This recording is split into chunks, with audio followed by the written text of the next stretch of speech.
lahkotna lanena srajca. Nismo te tazga vajeni, zato sem izpostavil. Si ponovadi v gozlu tam. Malo upgrade, oziroma bolj vremenske arbitraže. Ja, ti si na Tajskem, se res. Ker zdaj gledam tako od zadaj, pa gledam, wow, to pa je nekaj drugače. Pa ta fan. Ja, boljši net imaš evo na Tajskem, kaj doma. Ker je dosti žalostno, ampak lej. Ja, tako je. Simon, ti si tudi malo natih, ne? Ali se meni sem zdi, ali imam jaz? A sem na tih? Ne, mislim, da je v redu. Sej bomo itak čez AI dal to, Boris. Ti pa si lahko malo spustiš kamerco, Boris, da ne boš na robu. Top. Evo nas. The best. Jaz sem glih gledal, kdaj smo imeli na zadnje. Bil je oktober, za naše zadnje srečanje. In meni se zdi, to je kaj, 5 mesecev, oziroma slabe pol leta. Meni se zdi pa, da se je vmes zgodil celo desetletje nekih sprememb. Kako se vam zdi, kako hitro se zadeve odvijajo? Ja, mislim, imaš prav, sej. Zdaj ne vem, gre vedno hitreje, ali sem jaz vedno bolj noter v tej nevihti, tako da ne znam oceniti, kako ljudje navzven to čutijo. Oziroma ljudje, ki niso toliko noter v tej industriji. Jaz sem mogoče eno stvar zaznal, to mi je v bistvu tudi ena kolegica priporočila, pa v bistvu povedala. No. Vse poznate Dunning-Krugerjev graf, to krivuljo? Ja. A se po moje ful strinjam s tem, pa me zanima mnenje tudi Borisa pa Simona, valjda Andreja pa Klemena, tudi ostalih. Nekaj časa je bil ta hype, ker smo bili na vrhu, pa smo vsi ful na polno, da vse vemo. Se mi pa zdi, da vseeno smo malo padali dol v ta del depresije, pa zdaj počasi iz te depresije ven lezemo, ker se toliko enih novih stvari dogaja, ker vidiš tisto uporabno vrednost. Ker najprej na začetku misliš, vse vem, vse poznam, pa kad dejansko probavaš, ali orodja še niso čist tam, da bi to omogočila. Zdaj pa dejansko vidimo ta del vrednosti, Boris, kot sva tudi prej na začetku rekla, s tem delom avtomatskega kodiranja oziroma orodij Cloud Code, kodeksa pa ostalih toolov. Mogoče Simon, kako se ti zdi ta del krivulje, se strinjaš s tem, ne? Ja,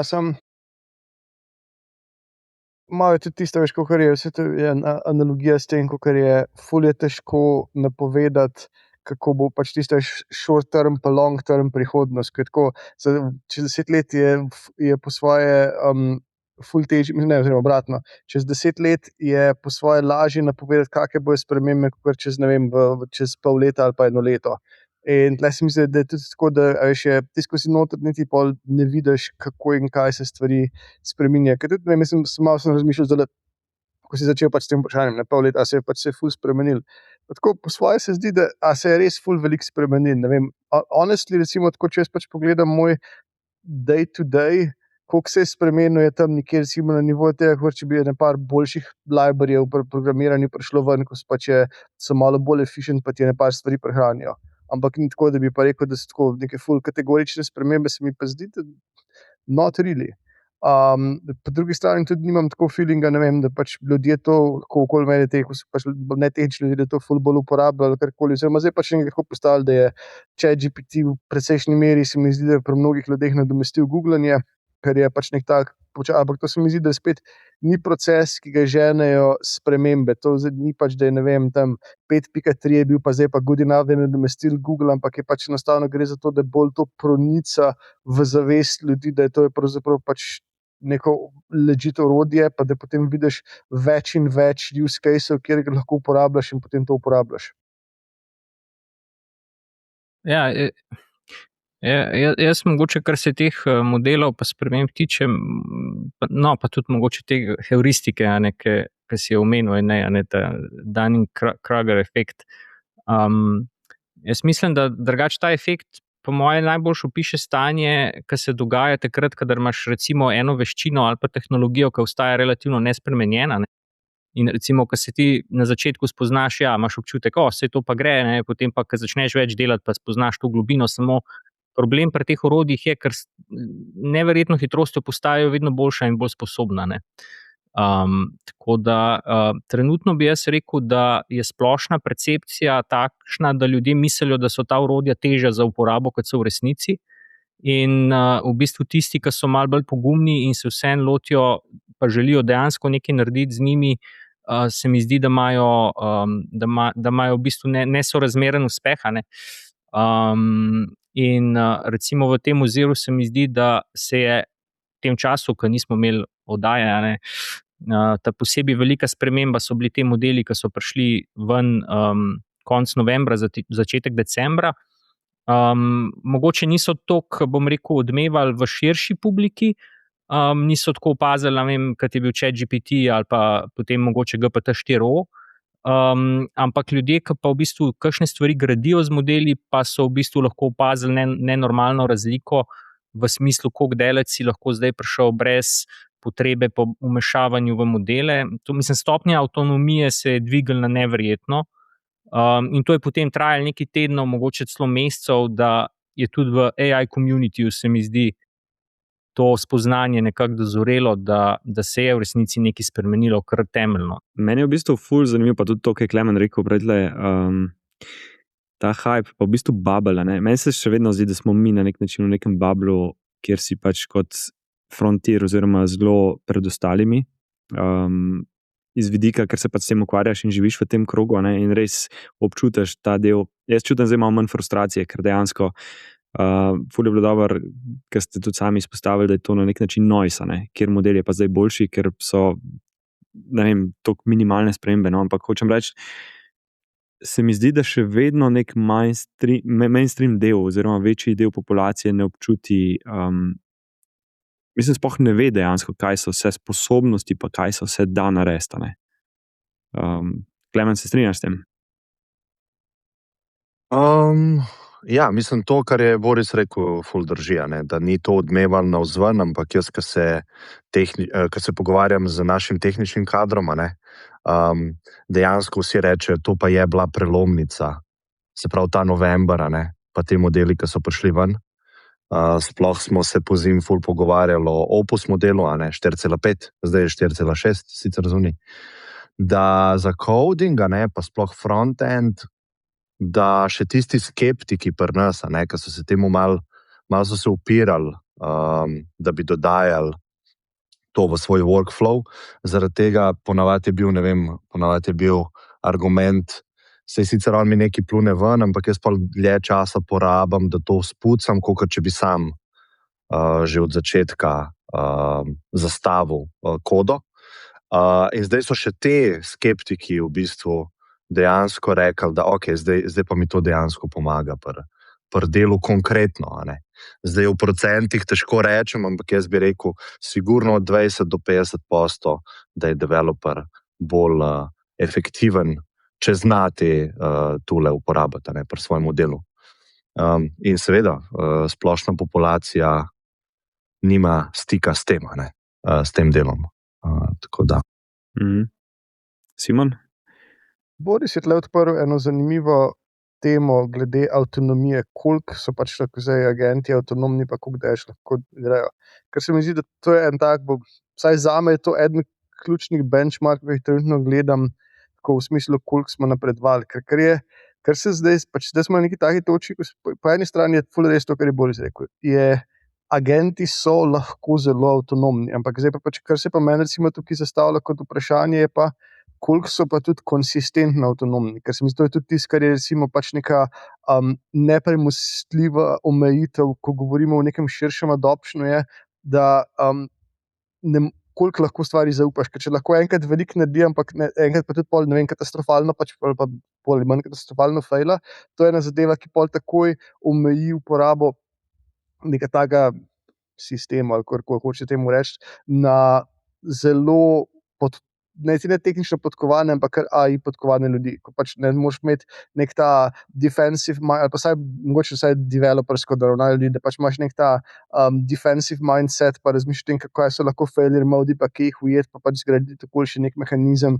zato lahko to delaš. In tukaj se mi, kar je po mojem bo zdaj pač nek tak, smo na eni točki, ko je se strinjam, pač je bilo, ne vem, tam novembra, kakoli je bil pač ta precejšen preskok, ampak je bil preskok spet v tistem, kaj so pač, recimo temu ekstremi, koliko daleč lahko gremo, ampak zdaj pa koliko se pa mene, za naslednja stvar, ko pa recimo mene zanima, kako je spremljeno, pa koliko bo to postalo široko dostopno. Ne samo tisto, kaj je pač tako nek state of the art, ki ga lahko dosežeš, če pač z neko kombinacijo precejšnjega znanja in nekaj vire v celotno zadevo, do tega, da je pač to robustno uporabno.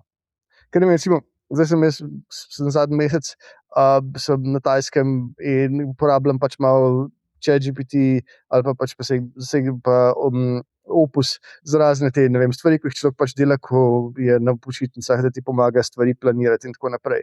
In je večinoma je zelo kul, ampak tu in tam pa pač popolnoma mimo seka. Do te mere, da ne vem, se pač očitno nabere neko znanje ali pa naredi neko mentalni model na podlagi kakih, ne vem, reviewov ali pa pomeni se statiga na TripAdvisorju, ko se pa včasih so narobe ali niso pripeti na napačno lokacijo ali pa zgreši, pa ne vem, tudi se mi je zgodilo tako v enem mesecu 2-krat, da sem že skoraj blokiral za eno stvar, ko sploh pač ne obstaja na mojem otoku, ampak obstaja na mainlandu.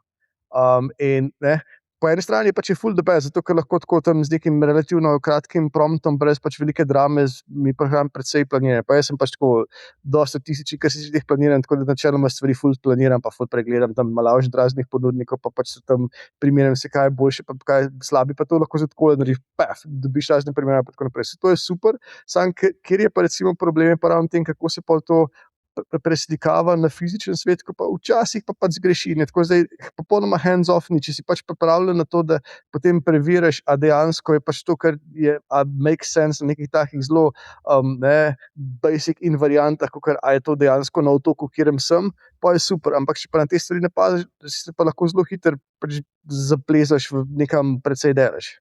In to je tisto, kar je zdaj po mojem tukaj, če se pač pogovarjamo v kontekstu nekaj, recimo, širšega adoptiona, je ena ključna stvar. No, mislim, jaz, kar se avtonomije tiče, ne, bom rekel, najbolj zaznavam to v bistvu pri razvoju softvera. In zdaj je pač ena pomembna stvar je, ker recimo orodja zdaj sama po sebi tako out of the box nekako še ne podpirajo zelo, ne. Je zmožnost v bistvu avtomatiziranega testiranja te kode, pa predvsem razvoja v bistvu po specifikaciji. Pač tukaj je treba narediti kakšno nadgradnjo ali pa povezati dve orodji skupaj. Ne. Ampak recimo jaz zdaj res opažam, ne, da v bistvu, ko so zdaj agenti postali dovolj dobri, da lahko samostojno recimo se sprehajajo po frontendu, da v bistvu lahko ko napišeš specifikacijo, skladno s tem lahko definiraš v bistvu tudi teste, ampak do neke mere tudi modeli sami specifikacije lahko razumejo, kakšne teste je treba upraviti, zato da se preveri, je ta specifikacija bila izvedena ali ne. Pač tako bom rekel, res se mi ne dogaja več to, kar je bilo včasih, ne, da ne vem, si imel nekaj napisan, potem pa kakšni gumbi niso delali ali pa ne vem, ne, pač to se mi zdi zdaj se lahko avtomatsko zgodi, ne, kar pomeni, da modeli lahko delajo, bom rekel, ne vem, delajo čez noč, ne, in napišejo goro featurejev. Pač najbolj naporen del, ki mogoče ostaja, ne, zaenkrat je v bistvu to, da se dobro pove modelom, kaj želiš imeti, ne, in mislim, da je to postalo za ljudi velik izziv, in developerji in ne developerji, ne. Torej, če razvijamo neko novo aplikacijo, kaj točno hočemo, da v bistvu ta aplikacija dela. Ne. Tako da tle bo naslednji korak, po mojem, da bodo modeli imeli dovolj empatije pa razumevanja, kako ljudje funkcionirajo, da bodo znali sami napisati specifikacijo. Če se jaz lahko na tole navežem, se pravi na nek način to, kar Boris omenjaš, je orkestracija, ne? Ker gledaš pa nadzoruješ celoten sistem, pa ga v bistvu upravljaš, pa mogoče še ta del, včasih smo se ukvarjali z workflowi, ne? Ker smo pač workflow definirali, pa znotraj workflowa pač dali več različnih agentov, guardraile pa pač zadevo naredili na malo kompleksen način. To, kar pa zdaj razlagata, je pa v bistvu tako kot Cloud Code ali pa Codex ali pa OpenClaw, ne? Verjetno, kjer je pa temelji na wipe codingu ali kako drugače, kjer v bistvu mu spromptaš, spustiš agente, oziroma ne vem, če lahko mogoče to malo pojasnite, poveta. Ja, mislim, Jaz bi rekel, kar se tiče vibe codinga, ta izraz se mi zdi se je malo izrodil. Pač začel se je uporabljati takrat, ko so ljudje v bistvu napisali noter 2 stavka, in potem v bistvu je na podlagi teh 2 stavkov pač model razvil, ne vem, celotno aplikacijo. Pol kasneje so se tudi pojavila kakšna orodja, recimo kot je Lovable, ki se mi zdi, da so kar šla malo v tej smeri, da so to spodbujala, ne, iz enega zelo kratkega opisa narediti zelo veliko. Zdaj, vprašanje je, kje se zdaj ta vibe coding konča. Ne? Mislim, jaz recimo včasih, ne vem, 3 ure, 4 ure ali pa še dlje odgovarjam na vprašanja, ki mi jih nazaj model postavlja, glede tega točno, kaj hočem razviti. In potem na podlagi tega nastane, ne vem, 30, 40, 50 strani dolga specifikacija, in potem na podlagi te specifikacije testi, ki bodo testirali, a je dejansko ta specifikacija implementirana, in potem pač model gre in se pač pregrize čez vse to. Tako se meni zdi, da se pač ta vibes, ne, se pol mal izgubijo v celem tem procesu. Ne. Ampak ja, pač to je neka orkestracija, ne, ki mora pač to podpirati. Simon, še en minut. Jaz se tle ful strinjam z Borisom, tudi ne bi rekel, da je vibe codem v kakšnemkoli pač smislu. To je pač samo, ne vem, se mi zdi, da je to zelo, saj recimo način, kako jaz uporabljam AI pa agente, je zelo podoben temu, kot sem tudi, ne vem, pač programiral, ko je recimo ta deklarativni način programiranja, da v bistvu pač najprej nekako, ali pa sploh v jezikih, recimo iz Lisp družine je to zelo pogosto, da si pač v bistvu najprej poskusil nekako opisati problem v jeziku, ki je lasten problemu samem, pa počasi pač gradil neko sekvenco prevajalnikov, ko so prevajali pač iz jezika, ki opisuje ta problem, če dali bolj pač abstraktni jezik, ki je bližji pač nekemu temu osnovnemu samemu programskemu jeziku. In tukaj pač je proces zame dosti podoben, da pač tudi začneš s tem, da če dali bolj pač opišeš problem, zdaj dobro, pač kaj zdaj pomeni to neko razvijanje v tem je drugačne, pač je bolj to, da vidiš, kje ima model nejasnosti, pa jih dopolnjuješ, ampak je nek tak zelo sistematičen zame to način, kako pač graditi tukaj model, in je še vedno jaz pač na te stvari, vse dobro, mogoče sem samo, ne vem, pač toliko star, da ne štekam čisto, pa da je to pač suboptimalno, ampak jaz še vedno si nekako razvijam to na tak način, da imam tudi jaz mentalni model v glavi, kaj tukaj se dogaja. Ni zdaj pač to samo tisto, da tam nekaj povem, pa je pač naredi, pa se potem čudimo. Vse to je pač tako, je cool za neki demo, samo v praksi pa potem to narediš, pa potem moraš si sestaviti nek mentalni model, kasneje, ko stvar pač invariably tako ali drugače ne dela, ali pa hočeš nekaj dopolniti, pa na tisti točki pa moraš kar dobro razumeti, kako je stvar bila narejena. In se mi zdi, da je pač ful bolj učinkovito, če kontroliraš že od začetka, kako je vse skupaj sestavljeno, kot da potem moram si jaz narediti, pač ne raje AI sestaviti nek model, ki odseva to, kako jaz razmišljam o problemu, kot da jaz moram si sestaviti model, kako se je AI tega problema lotil. Andrej, kakšen pa tvoj pogled na orkestracijo, agente, ta del, verjetno jih na polno uporabljate? Ja, veš kaj, tukaj imam jaz en, kako bi rekel, ne kontrarjen, ampak še vedno mogoče zaradi pozicije, v kateri sem v podjetju, in delo, ki ga opravljam na tej poziciji, zahteva res, kako bi mogoče res prav neko specifično nalogo opisati, ampak rabil bi dejansko nekoga, ki bi cel računalnik znal upravljati. Ne? In zdaj v bistvu se v to smer premikamo, ampak mogoče programera je omejeno, pa ne omejeno, ograjen je v bistvu na neko okolje, v katerem lahko pač mogoče agent ali pa par agentov zelo dober, s tem, da je povezan na API-je, generira neko kodo ali pa je nek izdelek dosti lažji viden. Ne? A veš, če pa ti, ne vem, operativno za neke procese v firmi skrbiš, pa je to taka firma, kakor je Astra, ki ima digitalni produkt, pa v bistvu tako vse delo z računalnikom, bi pa rabil dejansko agenta, ki zna vse na računalniku delati. In tukaj pa vidim, se pa hitro pol nekaj zatakne, a ne. Ali en servis, da nima API-ja, pa moraš dejansko po nekem UI-ju klikati. Moraš neko, ne vem, nalogo, moraš neke različne file odpirati, neke PDF-je, moraš neko pogodbo podpisati. Tako, mislim, zelo ene take stvari, ki vidim, da jih zdaj AI še ne zna delati ali pa jih ne dela dobro. Ampak sem pa videl, ker pač sledim temu, o čemer ste se pogovarjali, da se premikamo v to smer. Ne vem, zdaj jaz imam Claude, ta extension v Chromu, kjer imam skoraj skozi to zraven odprt, in potem karkoli se dogaja v tem aktivnem oknu, pa tam zraven zdaj nekaj se tudi dogaja z AI-jem, ali ga kaj lahko vprašam. Tako v bistvu razume kontekst tistega browserja. Zdaj, kaj bi moje delo ful olajšalo, je pa, da bi nek agent v ozadju razumel kontekst celega računalnika, kaj se dogaja, celega ekrana, zdaj samo enega browserja, kjer mogoče imaš neko tabelo s podatki in je to ful simple analizirati. Ja. Mislim, to je po moje eno največjih ozkih grl za širšo uporabo, to, kar si povedal, Andrej, ampak jaz mislim, da tle recimo je OpenClaw res naredil ogromen preskok naprej. Lih včeraj je zdaj prišla novica, sicer, da je OpenAI to firmo kupil za neznano količino denarja, ampak najbrž ne majhno.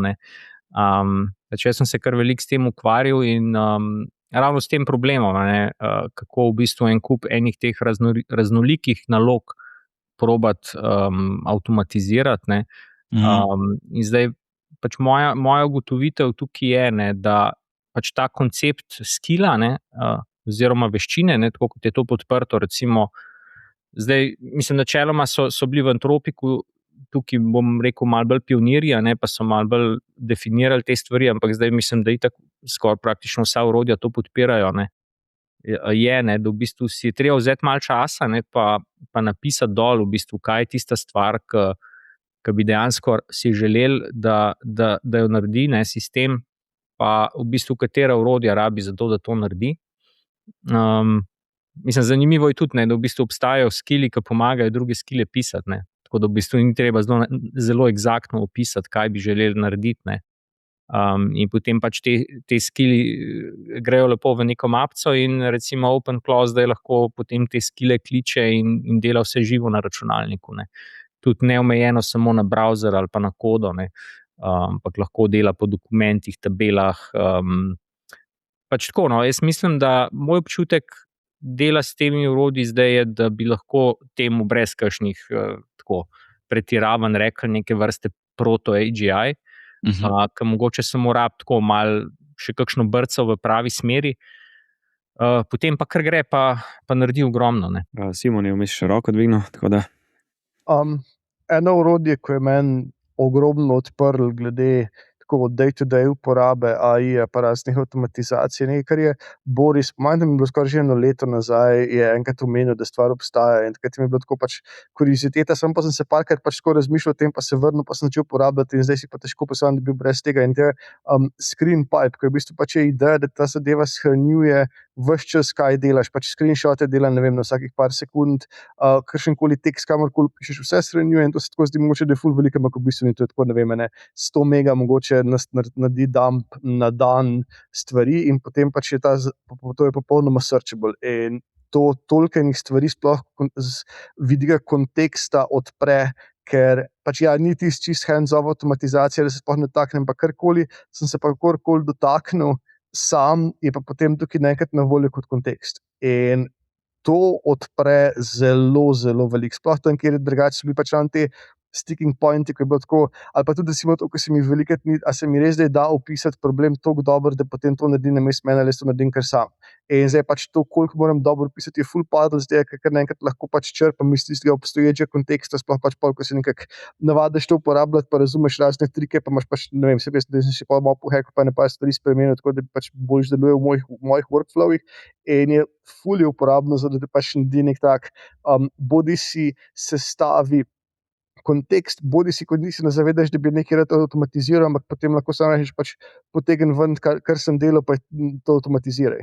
Ne povej mi pol, splun mi ven plan, to, da jaz pač naredim, da preverjam, ali je to dejansko smiselno, kako bi to automatiziral, in če je cool, sem tako, ja, the best, go for it. In to je en point, ko sem ga v bistvu pozabil prej razviti, ko sem govoril pač o tem, kako je pač precejšnje vprašanje, mislim, da je meni eno ključnih vprašanj, glede me, koliko avtonomiji lahko zaupamo, oziroma koliko reče lahko spustimo. Še vedno tukaj se pač vračamo na stvar, ki smo se že ful velikokrat pogovarjali UX. Še vedno je toliko prostora pač samo o tem, kako človeka učinkovito vtakneš v lupe.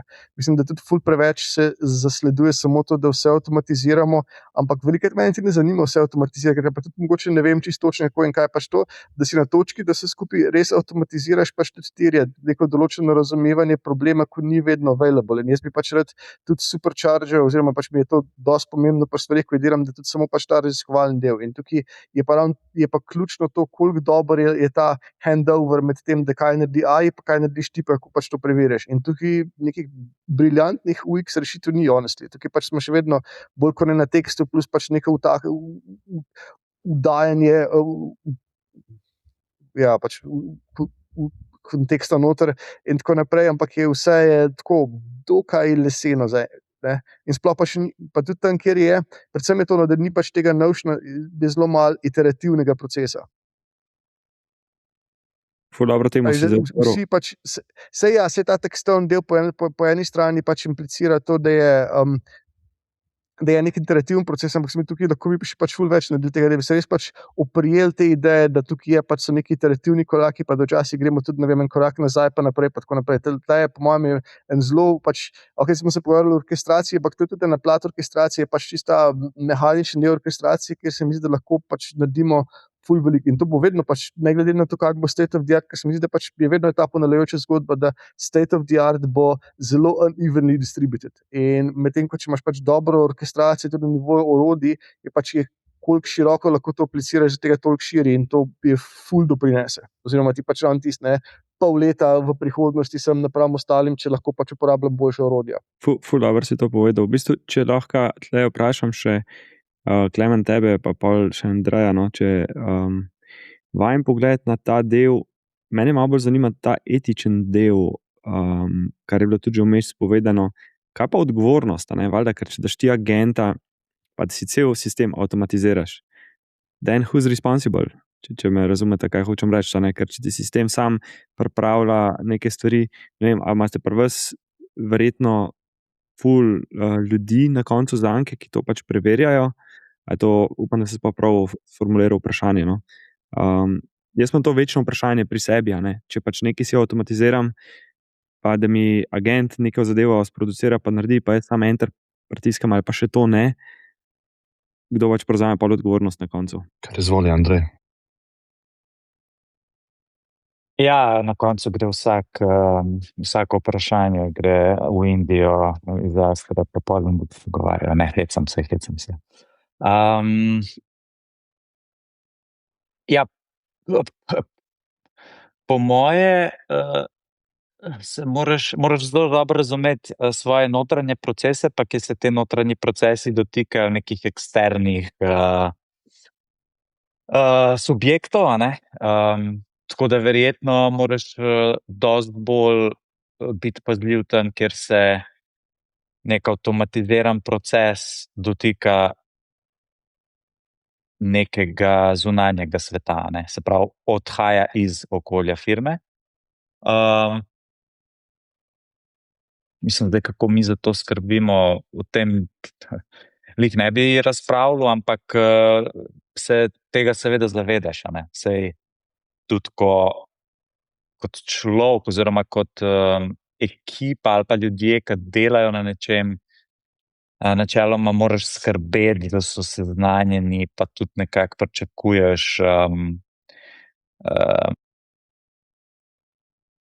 oziroma probaš čim boljš opredeliti, kaj so informacije notranjega, kaj pa nekega zunanjega ali pa javnega značaja. Tako da zdaj, da bi pa prav me ful skrbel o tem, mogoče nismo še toliko vsega avtomatizirali, da bi zdaj sam, ne vem, klele opazoval pa gledal, kaj se dogaja, ne, pa probal videti, če je kje narobe. Ampak še vedno na koncu tudi, kadar deployamo pomembne stvari, je to človek in človek to testira in tako naprej. Ne vem, Klemen, če imaš ti tukaj kakšno dodatno razmišljanje. Ja, jaz sem mogoče celo drugače vprašanje razumel, kakor si ga ti, ampak ja, se pravi, kdo je odgovoren, da je nekaj pravilno narejeno, če je bilo zautomatizirano, ne? Tako sem jaz razumel vprašanje. Lahko tudi na tak način, mislim, da se to odgovoriš, ampak ja, je bil bolj vprašanje, če imam jaz agenta ali pa avtomatiziran proces, ne, kot outcome tega, če pač agent naredi korak 2, korak 3, a rečemo, da je pol agent odgovoren za to, ali smo v bistvu mi v tem loopu. Vse to je itak takšno nehvaležno vprašanje, no? pa ni namen provokacije, ampak čisto me zanima, ker jaz to zelo velikokrat dobim tudi vprašanje na samih delavnicah. Ljudje rečejo, da je kar vse zautomatizirati, pa vse flove si nastaviti, pa kaj imaš agenta za prodajo, pa agenta za finance, karikiramo, ne? In za prodajo ti pač ponuja agent popuste, finance pa tega ne odobrijo in ki je pol clash, ne? Aha, razumem. Razumem, kaj govoriš. Jaz mislim, da sej ne živimo v novem svetu, kjer je avtomatika nekaj, kar smo včeraj dobili, ne? Že koda pa sistemi, ki obstajajo že desetletja, so takšni in seveda ne more biti računalnik odgovoren ali pa koda odgovorna za nek fuck up, ne? Ti imaš v bistvu neko hierarhijo odgovornosti, na koncu je CEO, a ne, odgovoren in odgovarja lahko tudi kazensko, a ne. Tako da jaz mislim, da je dobro, da tako ostane in da tisti človek, ki ti v firmi reče, aha, ok, zajebil sem, AI mi je tako naredil, veš, da ni dobro ga imeti mogoče celo v firmi, zato ker ne sprejema odgovornosti, a ne. On je v bistvu to naredil in on je oddal to od sebe. Tako da ja, jaz pa pri sebi, ki imam kakšne procese, pa so res kompleksni, pa ne bi mogel iti na roke to delati, pa mi AI da nek odgovor v tem primeru, niti ne akcije. V bistvu najboljš, kar je trenutno na trgu, mogoče 3 modele, a je to GPT Pro, a ne, Opus Extended Thinking, pa Grok Heavy, recimo, vse to istočasno poženem in vidim, če ni diskrepanc, sem malo bolj confident v to. Če pa je ful čuden rezultat, pa grem z njim v debato, kako si prišel do tega rezultata in pol probam videti, če je kaj čudnega, ne. Tako da to je moj nek tak oseben proces, a ne, koliko zaupati modelom, koliko ne, ampak se mi zdi, da je neizogibno, da bomo temu vedno več zaupali, zato ker bojo vedno boljši, ampak ker bomo vedno bolj zaupali, bo prišlo do velikih, po moje, tudi težav in po moje nismo daleč od kakšnih novic, a ne, ker se bojo kakšne negativne stvari zaradi tega dogajale, ampak to je z vsako tehnologijo neizogibno.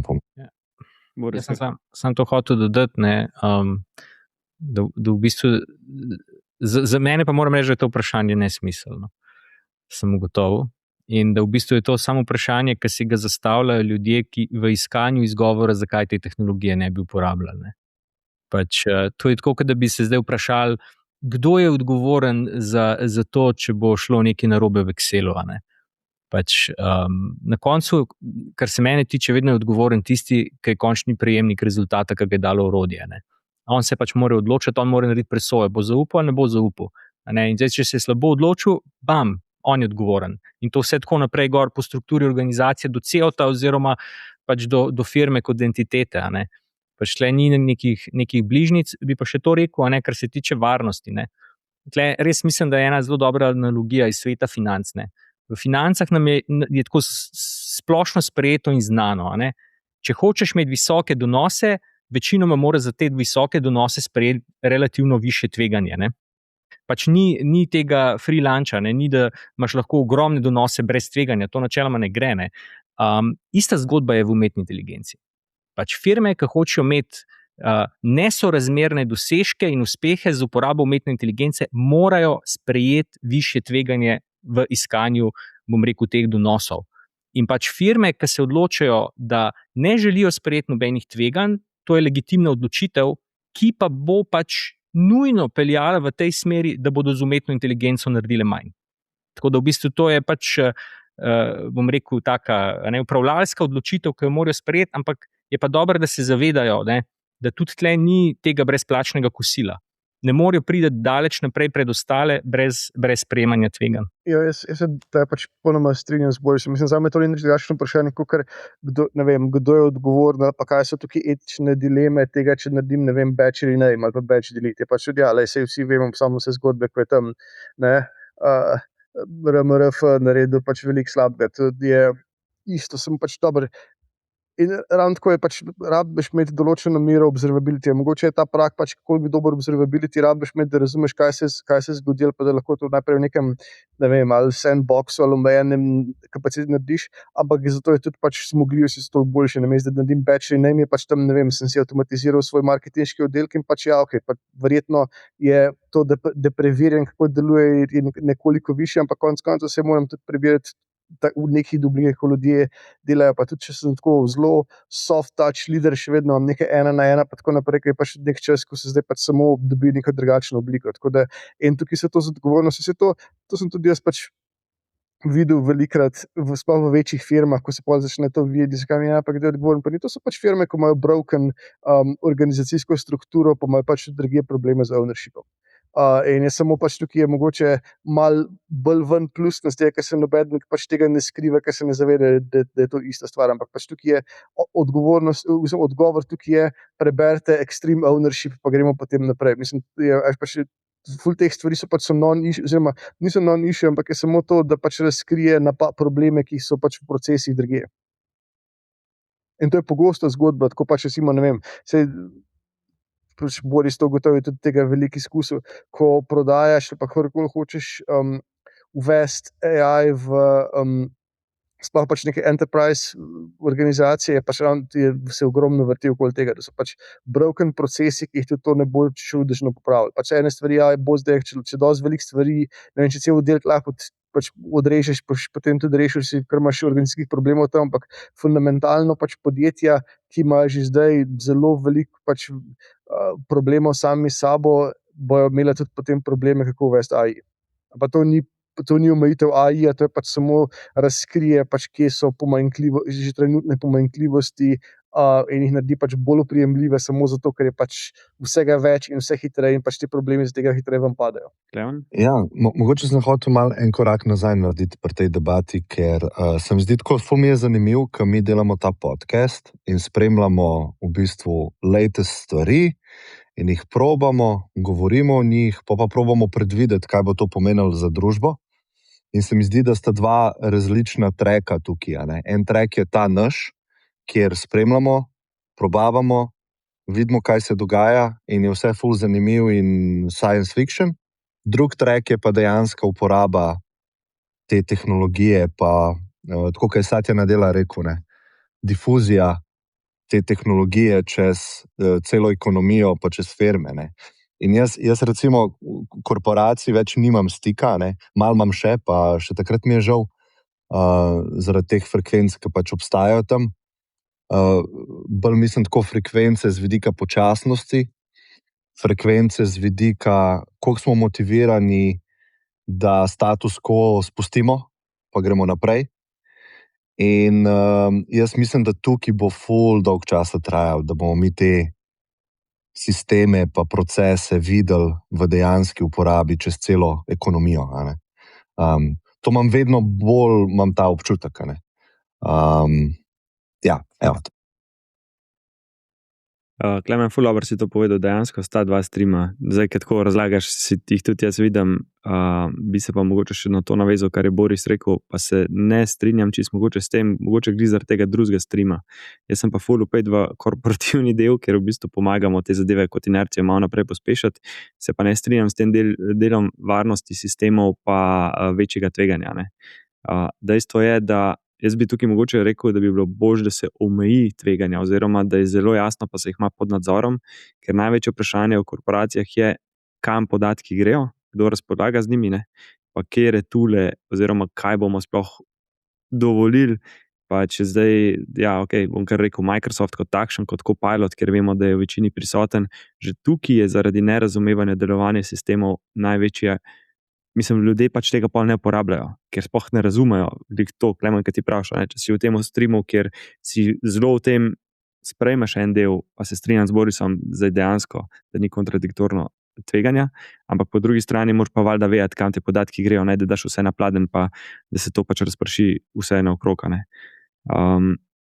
Ampak varnost se mi zdi, mislim, vsaj kar jo jaz zaznavam, je čedalje bolj pereče vprašanje, čeprav mi je ful zanimivo, ker 5 let nazaj se pa noben ni spraševal, kaj kakšen Google počne z našimi podatki ali pa kdo drug, ko smo pač sprejemali piškotke. Ampak če daš ti agenta, pa da ti lahko upravlja tvoj računalnik, pa dela, pa piše, pa podatke obrača, pa tudi tukaj mogoče vprašanje za Simona. ScreenPipe nisem ga še probal, a se to tebi lokalno potem shranjuje, ali kdo drug to pač uporablja, veš, ker se ti ful enih stvari pač, mislim, se meni odpira v glavi, pa še to, če lahko povem, jaz sem imel 1 leto nazaj en hud hack, ker sem si dejansko z extensionom v Chromu nezavedno dovolil, da je ta extension snemal moj screen, in ga je snemal pač 14 dni in sem začel dobivati blackmaile z mojimi Exceli, s podatki, z vsem, in je to pač ni se dobro končalo, sam tako bom rekel, ampak je trajal en teden dejansko, da sem ugotovil, da sem jaz sam dovolil AI extensionu, da je pač rekordil moj screen. Zato sem še toliko malo bolj pač pozoren na varnost. Da sem več stvari nametal na mizo, ampak Simon, kar še unmute. Že drugič danes slabo. Pač ScreenPipe sam shranjuje vse lokalno, zdaj pač kako pol to uporabljaš, je pa jaz imam kombinacijo pač tega za ene stvari bolj občutljive, imam modele, ki jih lahko poganjam pač popolnoma lokalno, za marsikaj pa pač gre, ne vem, kar je trenutno flavor of the month ali neko opus ali pač OpenAI ali karkoli, trenutno uporabljam, pa pač ne imajo tisto. Ampak sami podatki pač, ampak je vsaj do neke mere transparentnost v tem smislu, da je pač mehanizem tukaj je izrazito push v smislu, da jaz sem tisti, ki inicira, da bi nekaj rad, in je tudi sem tisti, ki potem vsaj do neke mere kontrolira kontekst oziroma pač kaj ven gre ali karkoli.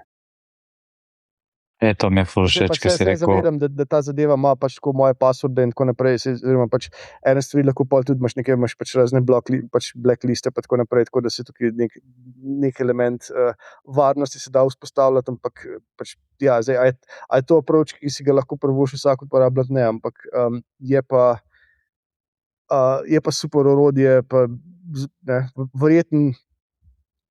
To predstavljam, da bi, ne vem, to v nekem korporativnem svetu uporabljali, absolutno ne, ampak pač za osebno uporabo je pa ful dobro.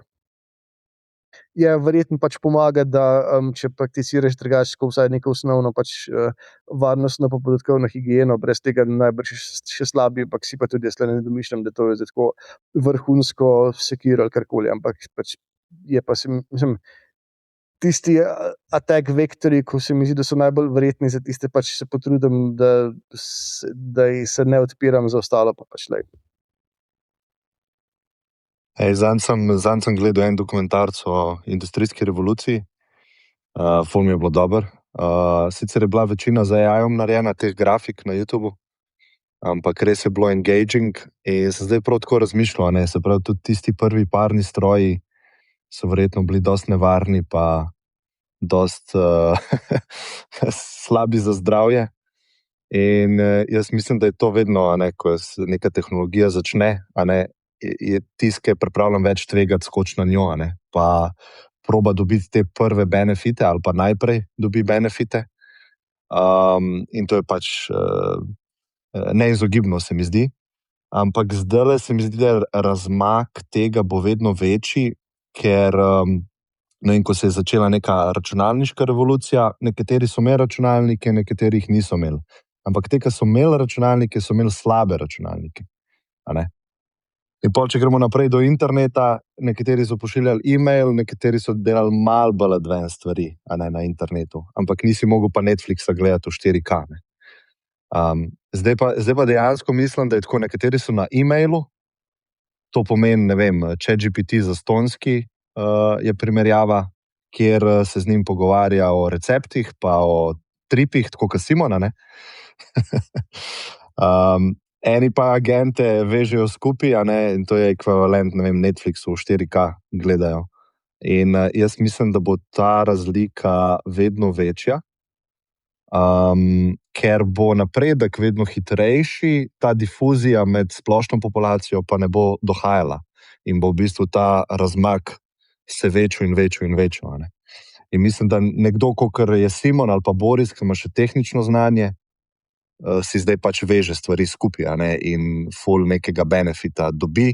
In tudi jaz vidim naše programerje, ki delajo, tisti, ki so bolj advanced, oni dobijo ful več benefita, kot jaz, iz te tehnologije. Ful več.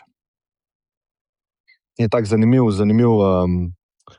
zanimiva stvar se dogaja v družbi in se mi zdi, da splošni populaciji to ne bo všeč, zato ker se bo tudi vrednost stekala k tem ljudem, ki bojo imeli tak leverage, ki po mojem še ni bil viden v zgodovini človeštva. Ekonomski leverage, To, da se jaz zdaj usedem, pa 36 agentov sprožim, pa naredim firmo sam, folku ne bo jasno, kaj se sploh dogaja. Good point. Simon? To odpre en ful dober / zanimiv point, ki je to, da je verjeten ceiling, kaj lahko pač koliko pač si imamo leverage ceiling, je verjetno zelo neenakomerno porazdeljen, ker v bistvu, če pač hočeš res veliko pridobiti, moraš na neki biti podjetniški poti takšni ali drugačni. Ker sicer pač je, v službi mogoče malo boljš pač performaš, ampak to je itak pač tako dokaj fools game, pa tle nekaj blazno si ne bo življenje izboljšal, potem ti pa tako pač nekdo, ko ima, ne vem, tam 8-9 ur službe, plus tam še uro komitanja, ali pa ne vem, tam da otroke pobereš, pa kam odpeleš, imaš enostavno toliko malo časa, da če ostalo si malo bolj zautomatiziraš, pa ne vem, sej imaš kanček boljš planirane, boljše počitnice, kanček boljš toliko drugo, ampak ta sit, tukaj pač govorimo o nekih inkrementalnih izboljšavah, pač mogoče, ne vem, življenje za 20-30% boljše stvari dobim, malo pač, ne vem, price versus quality postane malo boljši, oziroma saj malo zaustavim to zdrsavanje, da bomo drugače kot pač družba, ker vse pač postaja dražji, pa bolj šiti, je mogoče malo boljš, ampak tako neke ful kvalitativne izboljšave, pa jaz pač honestly za veliko, pač če ne spremeniš tega osnovne dispozicije svojega življenja, da pač si v neki obliki podjetnik, oziroma da lahko pač izkoriščaš ta višji leverage, nimaš kaj z njim za narediti. In je tukaj bo pač, če kaj, po drugi strani bo pač, verjetno bo nek pač spet ta mehanizem, ko smo se že parkrat pogovarjali, da pač je ta srednji sloj se bo izrival, ker bo pač dali več stvari se avtomatizirali, in me ne bi čudilo, če se, ne vem, bo izkazalo tako, recimo, če pogledamo čez 5 let ali pa nekaj takega 50 let, da je tako za nek quality of life v povprečju je pač AI bo net negative.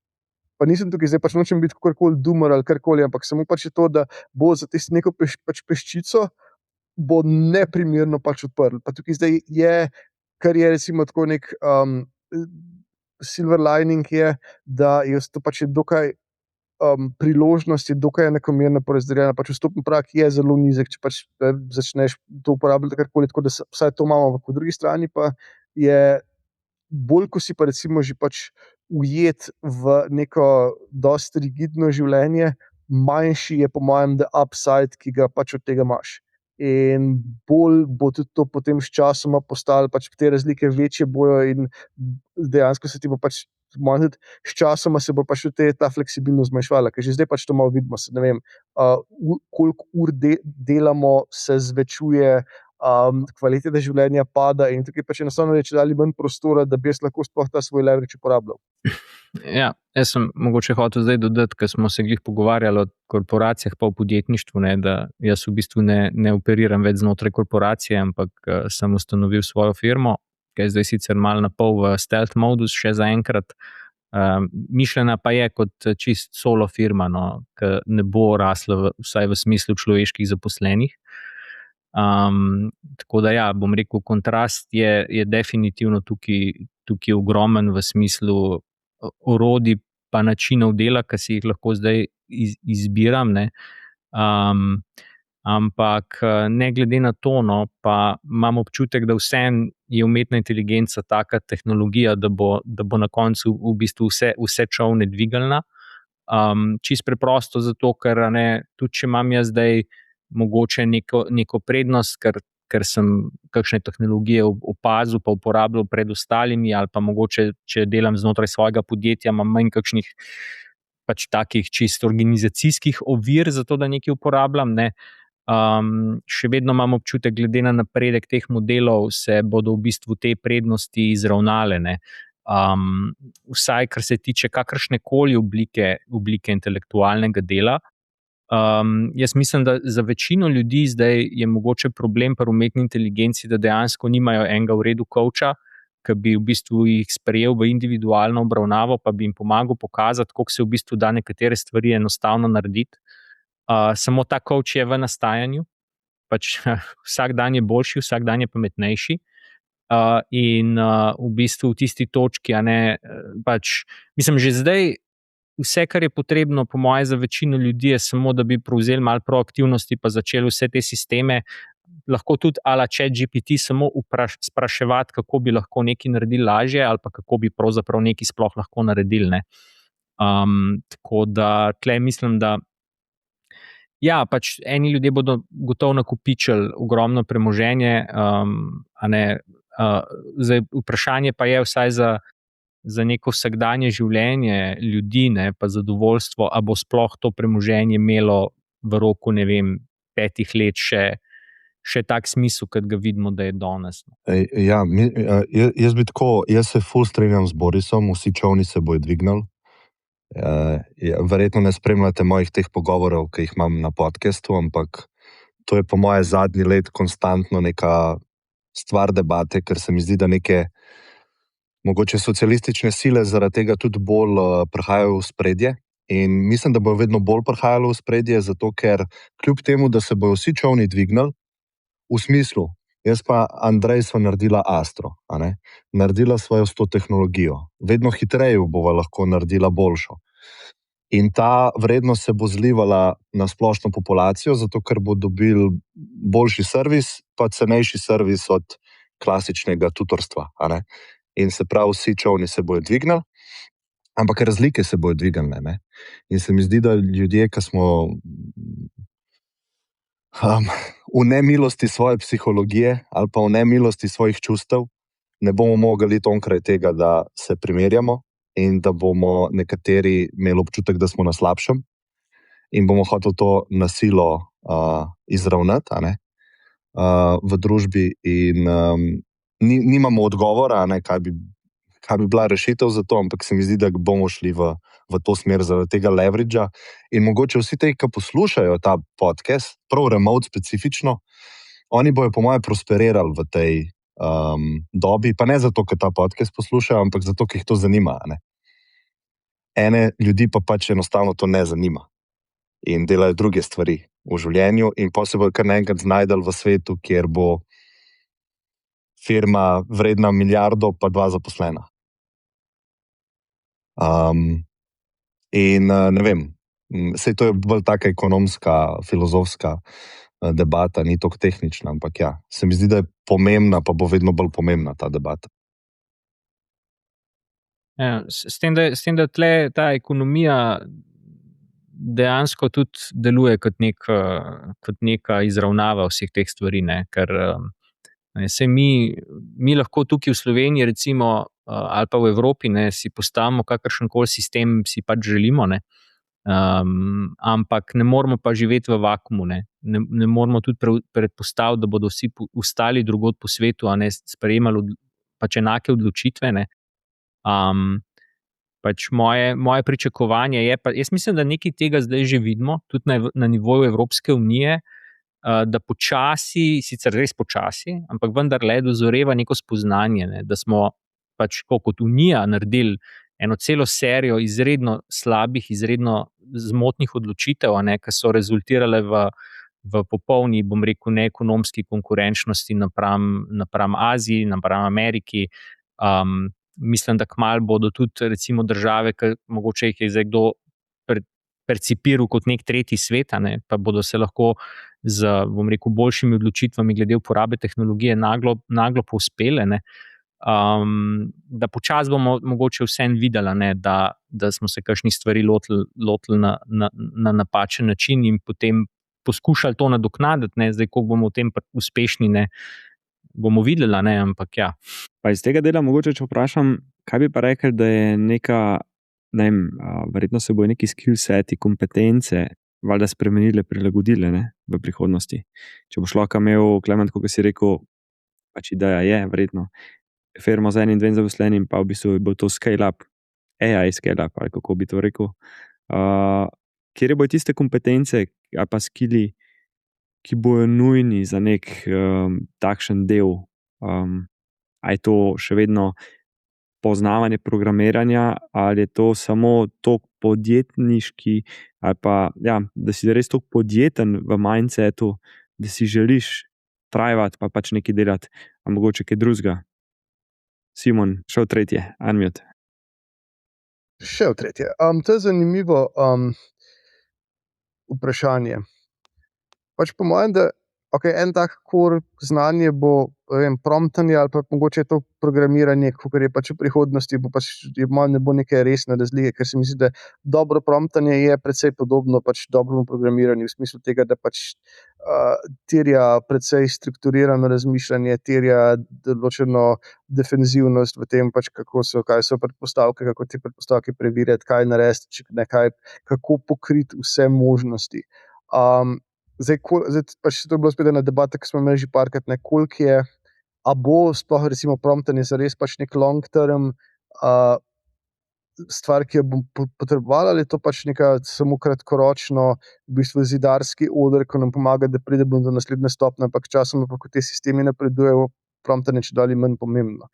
In ne vem, moje, recimo, če zasledim svojemu razmišljanju, je na neki točki, tudi če se spomnite, pač ne vem, to je bilo spet kako leto nazaj ali karkoli, sem bil dosti zagovornik tega, da bo verjetno promptanje postalo čedalje manj pomembno, ker se spomnim, da sem parkrat rekel stvari v smislu, da ne vem, kar se mi zdi, da je glavna razlika, ko je bil pač, ne vem, nek naslednji model, pač whatever, številka ven, je to, da je pač se zmanjšala ta razlika med tem, kaj lahko dosežeš z full naprednim promptanjem napram temu, kaj je dostopno za nek tak pač dosti naiven prompt.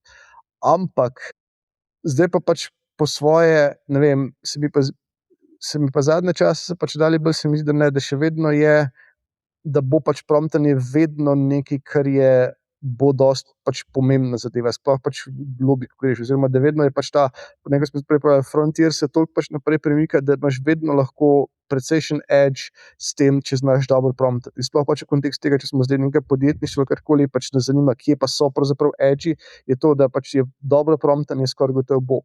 Zdaj druga stvar je pa, ampak cool, zdaj znam dobro promptati, a je to dejansko dost, da potem vse ostalo me lahko model nauči od tega, kako delam, ne vem, customer discovery, ali pač naredi sam customer discovery zame do marketinga, vse ostalo, kar pač rabim, da imaš neko dobro idejo. In tukaj se mi zdi spet, ja, verjetno veliko z teh stvari pač se bo s časom avtomatiziral. Zdaj, pač kar se izkaže, je, da večina firm ni tako pač, ne vem, divje sik na vseh teh področjih, je pač tako samo good enough. In ta good enough za večino firm je po mojem tudi zdaj dosegljiv z AI-jem. To pač Boris je se zdaj odločil to zastaviti, funt mesa in to preveriti, ampak tukaj se pač to se mi zdi tako zelo nekontroverzna trditev, da pač ja, lahko si good enough na večini teh področij. Torej, kar se pol to vprašanje zame zreducira, kje bo pa pač podjetniški edge. En tak edge, ko smo se veliko nekaj vračali, recimo tudi še, ne vem, nazaj 10 let plus, ko smo se pogovarjali v kontekstu startupov, je execution. da to je tisto, pač ideje so čip, bla, bla, bla, pač stvar, ki je pač pomembna, je to, koliko imaš dober execution, to je tisto, kjer lahko zmagaš. In se mi zdi, en del tega bo pač še gotovo ostal, samo verjetno se bo pa tudi kako oblika tega executiona se bo pa spremenila. Pač ni nujno to več pač samo toliko grind, zato ker si pač lahko tam spomniš, ne vem, na tisoče AI agentov, pa je to, ampak gotovo, recimo ena stvar, ki bo postala po mojem čedalje bolj pomembna, je pa kako pač ker človek bo še vedno ostal najbrž interfejs na robu tega nekega oblaka agentov. Koliko dobro lahko deluješ na tej, pač kar je treba, včasih je ne vem to, ali interfejs, da se pogovarjaš z ljudmi, ali interfejs z nekimi legacy sistemi, ali karkoli pač. Tukaj bo po mojem postalo dosti pomembno, ker se pač zdaj v podjetniškem kontekstu se spet vračamo k temu, to verjetno pomeni, da neka domenski edge bo še vedno pomemben.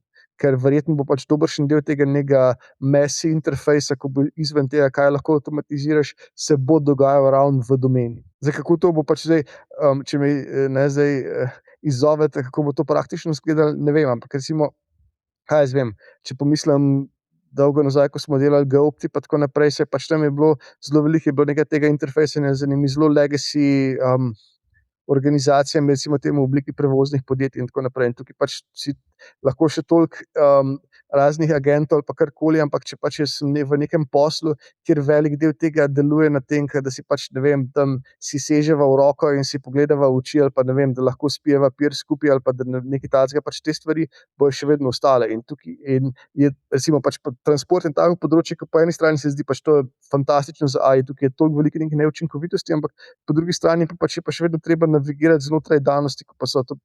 AI ne pomeni, da smo lahko postanemo popolnoma slepi pa gluhi za vse, kar se pač dogaja okoli nas. In tukaj, po mojem, bo tisti, kjer bo pač še vedno razlika med uspešnimi in neuspešnimi podjetniki. Meni se zdi, da spet tukaj mogoče dejansko ni odgovor na to vprašanje toliko dejansko zahtevana, ker jaz razmišljam, kaj pa če se vprašamo, kaj pa je recimo v organizacijah, v katerih so delali samo ljudje, naredili nekoga, da je bil pač recimo odličen recimo CEO, kaj so bile tiste lastnosti, ki jih je mogel imeti za to, da je to postal, In recimo pač nekateri so takšni, da imajo izjemno tehnično globino in so recimo to potrebovali, da so lahko uspešno vodili taka podjetja, ampak ogromno ljudi ali pa upal bi si celo trditi, večina ljudi, ki so v tej vlogi, dejansko nima nujno te tehnične globine, oziroma če pogledamo celo organizacijo, znotraj katere so zagotovo, je tam včasih par, včasih na desetine, včasih na stotine ali pa so tisoče ljudi, ki so tehnično v bistvu globi kot ta oseba. Tako da jaz mislim, da mogoče bolj iz tega zornega kota lahko najdemo več odgovorov na to vprašanje, kdo bodo tisti ljudje, ki bodo lahko uspešno vodili organizacije, v katerih bodo skoraj izključno delali samo agenti. Na koncu koncev, pač tako, ko smo zdaj uporabljali človeško inteligenco kot neke vrste proizvodno sredstvo, pač se bo zdaj proizvodno sredstvo zamenjalo. Zaenkrat bomo še rabili ljudi, da bodo pač te organizacije vodila, čeprav tudi mislim, da je že na vidiku to, da se utegne zgoditi kar kmalu, če se ni morda že, pa pač to ni javno znano, da je nekdo v resnici samo nominalno človeški CEO, ki pač služi kot neke vrste zunanji komunikator, v resnici pa dejansko že v ozadju, ključne odločitve sprejemajo modeli. Andrej, Klemen, vajen pogled na skillsete, ta del, oziroma skill shifte. Po moje, to, kar je Boris omenil, kaj je lastnost CEO-ja dobrega. Skoraj vedno je na vrhu komunikacija. Koliko si ti v bistvu dober v komunikaciji z drugimi deležniki, managementom, lastniki, če si tako neki večji, če si sam lastnik, pa si solastnik, zaposlenimi, navzven, kako komuniciraš. Saj na koncu koncev marketing v eni besedi je komunikacija in v času, ko bo vse zelo enostavno narediti ali pa saj že dolg časa živimo v svetu, ki ni problem producirati, ampak problem je prodati. Tako da, ko pač nekaj sporočaš, kaj bodo tvoji distribucijski kanali, kako v bistvu v tem noisy svetu neko pozornost od ljudi dobiti, to je vse sposobnost komunikacije. Ne? Tako da, če imamo potem enega inteligentnega robota ali pa sodelavca, agenta, kakorkoli mu rečemo, je bo tudi komunikacija z njim. Ne? Potem pa, če pogledamo samo, kaj so neke funkcije mogoče v podjetjih, ne, CEO, pa imaš, ne vem, marketing, finance, legal, ne vem, logistika, če imaš neko tako podjetje, development, se bo verjetno priključil zdaj nek oddelek ali pa, ne vem, človek, ki bo zadolžen za optimizacijo vseh teh procesov z AI. Ne. To so pa te open claw, oziroma ne vem, kjer je zdaj zadnje ime, ki se je to čist 3-krat zdaj zamenjalo v zadnjih 2 tednih.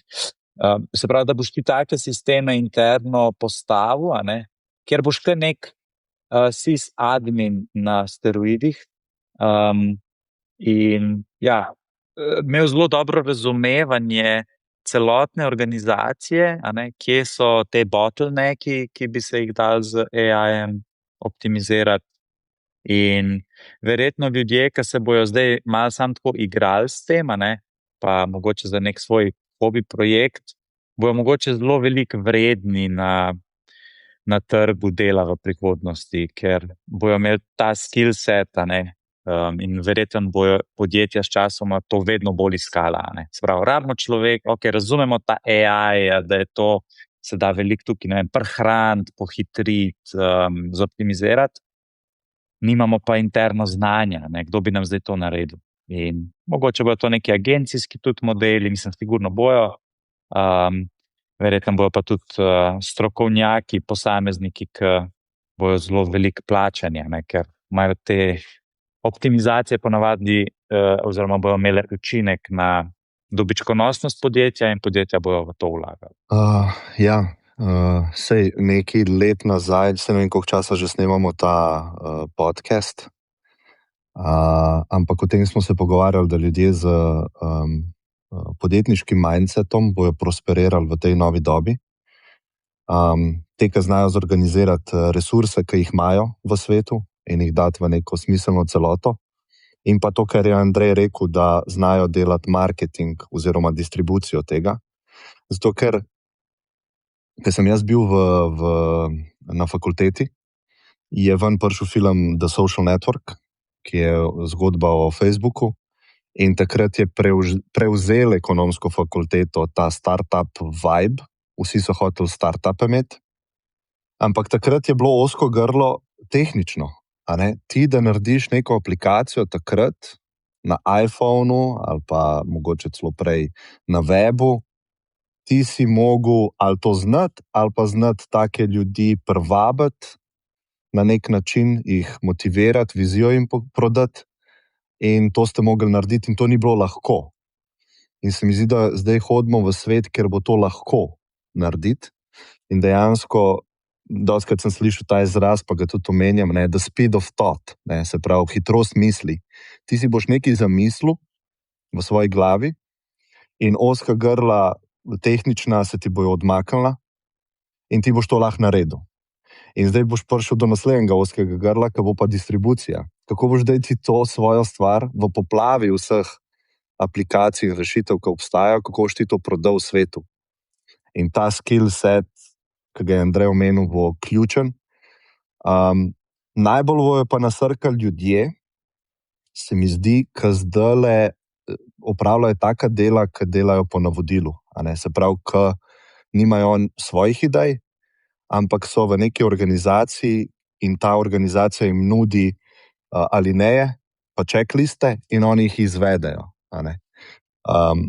Ker to stvar bojo pač prevzeli agenti, boljš, hitrej, vse bo naleverageno, in se mi zdi, da ljudje, ki nimajo te podjetniške sposobnosti, bojo imeli težko, po moje, situacijo v naslednjih desetletjih. Tako da jaz bi rekel podjetništvo, taste, o tem se veliko na X-u govori, kaj je taste, kaj je ta okus, da ti znaš nekaj videti, pa mogoče malo z intuicijo, pa z izkušnjami delati prave, dobre odločitve, ker vsi bojo lahko delali hiter, vse skoraj, in razlika bo to. Tako da zanimiv bo svet, ki je mapiran name, pa moje zanimanja, pa moje mogoče prednosti, pa talente. In jaz se veselim, ampak vem, da nismo vsi taki. Jaz bi sam še to mogoče dodal pri teh skillih, da se mi zdi, da to, ko govorimo o eksekuciji, pač tehnično gledano, zato da boš nekaj razvil, res ne bo neka omembe vredna stvar, ampak še vedno bo pa ta, da si dejansko sprožil ta proces, da si se odločil, zdaj bom pa to dejansko naredil. Torej, ne da razmišljaš o tem, ne da imaš, agency lahko temu rečemo. Jaz mislim, da je to, kakorkoli je mogoče od vseh teh najbolj neoprijemljiva veščina, ampak mislim, da bo največji diverzifikator. Pač tam bodo eni ljudje, ki bodo preprosto to naredili, čeprav so mogoče tehnično manj kompetentni, slabši komunikatorji, ne vem, so imeli slabšo idejo, ampak so šli in so to naredili in so zmagali na koncu. Simon? To, kar je zdaj Klemen omenil, se mi zdi ful dober point okoli okusa. To po mojem bo postal če dalje večji diferenciator going forward. Pač okus, pa je lahko to bodi si ali direktno dizajn ali UX ali karkoli. Ker to je pač ali pa kaj sploh pač še je cool, pa tako naprej. Ker recimo, če pogledate avto, en tak primer, ko se trenutno celotna industrija pač je v nekem zelo temni, slepi ulici, kjer enostavno pač nič ni privlačno, nič ni cool ali karkoli, vsi se pač vsi to vemo, vsi o tem govorimo, pa hkrati pa ni neke jasne poti ven. In podobno polete software, tudi pač absolutno postal bolj zanač, kot je bil nekaj let nazaj, ne vem, zadnji iOS posodobitve in tako naprej. Pač tukaj imamo neko tako vse splošno krizo, mislim, ki po mojem pač v precejšnji meri je povezana z to hiperprodukcijo, ko so pač vsi so na nekih letnih ali pa še manj letnih release ciklih, da pač je treba vršiti nekaj novega in vse mora biti novo in drugače, in potem so pač nekaj tam se vse samo pač nekaj kopira, pa se spreminja, samo se spreminja. In zdaj, kar je recimo pač AI gotovo v precejšnji meri bo za tiste, ki pač imajo to neko bazično zmožnost, sposobnost in zmožnost ga dobro pač leverageati, bo izravnal playing field, kar nekaj pomeni to, da tisti, ki imajo pa recimo pač dober okus, pa lahko naredijo nek produkt, ki je lep, ki je privlačen, ki je prijetno za uporabljati, bo imel precejšen naskok, ravno zato, ker so drugi vstopni pragovi, od tehničnih do koncev iz vidika marketinga, v precejšnji meri tudi pač sta ta mehaničen del distribucije, ko je pač, ne vem, pa rabiš spletna stran, pa rabiš to, pa uno, pa drugo, tretje, če pač štejemo ta nek čist kreativen del, vse to postaja zdaj pač bistveno bolj dostopno. To meni, da lahko nekdo, ki ima močno idejo na kreativnem področju, naredi toliko pač večjo razliko. Jaz imam tukaj še eno vprašanje, pa mogoče je malo spet, danes sem malo provokativen, če sem lahko. Kako pa gledate? Meni je ful všeč to, Boris, kar si tudi sam povedal, pa kar ste vsi povedali, glede na talente oziroma na Skillshift, pa izkušnje. Kaj pa pol junior kader? Zato, ker AI trenutno ful zareže v ta junior aspekt, če nimaš izkušnje. In kaj pol, kje juniori dobijo možnost, da se lahko upskillejo, da rataš senior, ker vemo, da pač to je maraton, da rabiš izkušnje, se rabiš prebrniti. Zdaj pa ta katalizator, ki je pred nami, ali neka ta inercija, juniorje nekje zadnji pušča, oziroma parirajo z AI-om, ki je cenejši, boljši. Kako tukaj gledate na to? Mislim, lahko jaz povem, da v domeni biznisa pa podjetništva, primer, ki ga po moje poznate, je neka aplikacija, ki se reče Cal AI. To je v bistvu firma, ki dela 100 milijonov ARR-ja, se pravi 100 milijonov letnega ponavljajočega prihodka zaradi naročnin. Zdaj ne bi komentiral, koliko je ta zdaj produkt dober ali ni, ampak uspešen je na trgu. To ima 19-letnik. A ne? Verjetno s frendom, mislim, da sta dva. In jaz mislim, da je to za ta junior kader, ki ima tendenco po podjetništvu ali pa reševanju težav, ki obstajajo v svetu, da imajo ful večjo priložnost zdaj, ki so jo kadarkoli imeli. A ne? Ampak spet, tukaj gre za neke osebne lastnosti, a jih imaš ali jih nimaš. In je to največja razlika. A ne? To, kako pa ti štartaš neko kariero, je pa čisto odvisno od področja. Ne? Tako da je zelo težko na splošno govoriti. Simon? V tem konkretnem, recimo temu mikrotrenutku, se mi zdi, da če kaj tukaj AI izboljšuje situacijo, ker drugače, če to popolnoma odmislimo, AI imajo mladi ali pa ne mladi, če si pač neki junior poziciji, imajo pač je grozen problem to, da ker se vse outsource v Indijo pa nekam pa podobne kraje, kjer lahko za junior denar dobiš nekoga zelo izkušenega, pa po drugi strani, ker so na papirju vsi ful izkušeni, je je pač zelo težko, noben skoraj ne zaposluje več juniorjev, pa jih je pripravljen razvijati, zato ker je pač taka dostopnost nekega vsaj nominalno bolj izkušenega kadra. Zdaj, koliko je pač to res, pa tako pustimo, zdaj pač to je druga debata, ampak iz vidika, recimo temu, neke mase pozicij, kjer je bilo pač karierna pot za marsikoga, tudi pač v naših branžah je bila, da pač začneš v nekih večjih firmah, pa potem, ne vem, preskočiš v startup ali karkoli. In ta pot je pač postaja skoraj popolnoma zaprta za juniorje v nekem smiselnem obliki oziroma oziru ravno zdaj, ker je pač outsourcing predstavljal tak pritisk na trg dela. Tukaj se mi zdi, da je AI, če kaj pač je pozitivno zdaj, ker je vsaj toliko nova stvar, da noben ne more imeti neki blazno izkušenj in jih pač je to, če znaš dobro promptati in znaš dobro uporabljati stvari in mogoče ne si z vibe kodov eno ali pa dve stvari, imaš že lahko precejšen naskok nad konkurenco in to vsaj pač nekaj, kjer imaš lahko edge nad drugače dobesedno tisočimi in tisočimi drugih kandidatov, ki na papirju izgledajo močnejši, kot si ti. Jaz mislim, da ena stvar, ki je po mojem dobro imeti v mislih, ko se pogovarjamo o juniorjih, je, kaj je v resnici ena velika vrednost, ki jo imajo, pa se jo mogoče niti sami ne zavedajo, pa marsikateri njihov potencialni delodajalec tudi ne. Pač to, da nimajo znanja in izkušenj, je lahko takrat, ko gre za uvajanje novih pristopov pa tehnologij, največja možna vrednost, kar jo lahko imajo. Tako da jaz mislim, da utegnejo nekatere firme ugotoviti, da trenutna obstoječa super izkušena ekipa, ki je mogoče zdaj še to bolj izkušena, ker zdaj že zadnjih 5 let v bistvu niso zaposlovali mladih, se srečuje kar z izzivi potem, ko želijo spremeniti način dela.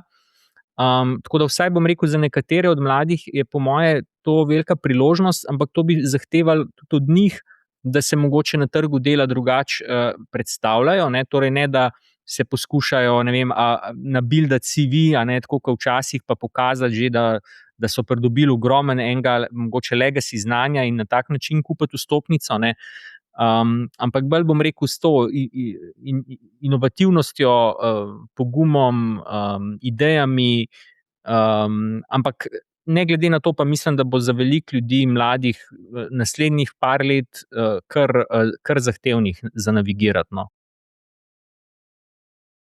Andrej? Ja, to je samo dokaz, koliko se mora izobraževalni sistem transformirati. Končuje se pač neka ta doba, kjer si ti, ne vem, se izobraževal praktično celo svojo mladost in potem pričakoval, da te nekje čaka služba. Sej, to zdaj ne mislim, da ne bo služb. Jaz sem tudi bolj na strani tistih, ki pravijo, da bo v bistvu ta AI boom unlock oziroma bo prinesel zelo veliko novih potreb v bistvu po nekih jobih. Sej, to je lahko tudi ena ločena tema. Ampak veliko hitreje in veliko več napora bojo mogli mladi vložiti v to, da se bodo v bistvu vključili na trg dela. In države in vsi te sistemi, vemo, koliko so zastareli, pa iz katerega časa so, v bistvu iz časa industrijske revolucije, da bi ljudi pripravili na neko, ne vem, delo v tovarni, sledenje navodilom, se pač končujejo. Tako da verjetno tudi starši, te nove generacije otrok bojo mogli zdaj mogoče na šolo pogledati zelo kritično, pa se vprašati, v bistvu, a bo otrok imel dobro izhodišče po nekem končanju, in kakšne priložnosti ga čakajo, glede na to, v kakšno šolo bo vstopil. Tako da po mojem nas na tem področju čaka zelo veliko enega družbenega diskurza. To mogoče odpira teme, da je, če smo preveč filozofski, če to odpira mogoče teme, da gre čedalje bolj v individualizem, pa čedalje manj teamworka, ker če imaš ti svojo firmo, agente, avtomatizacijo procesa in si v narekovajih samozadosten, ker ti pač sistem pomaga na večjih frontah, ali je še vedno boljš imeti, jaz si mislim, da je boljš imeti neko ekipo, ki se pač dopolnjuje, da je multikompetenčna, ali več individualizma, in kako ostali gledate na to? Jaz bi rekel, da tle sta dva vidika. Pač tako dostikrat, ko slišimo besedo individualizem, tako pomisliš, sej nekomu je pa sam za sebe.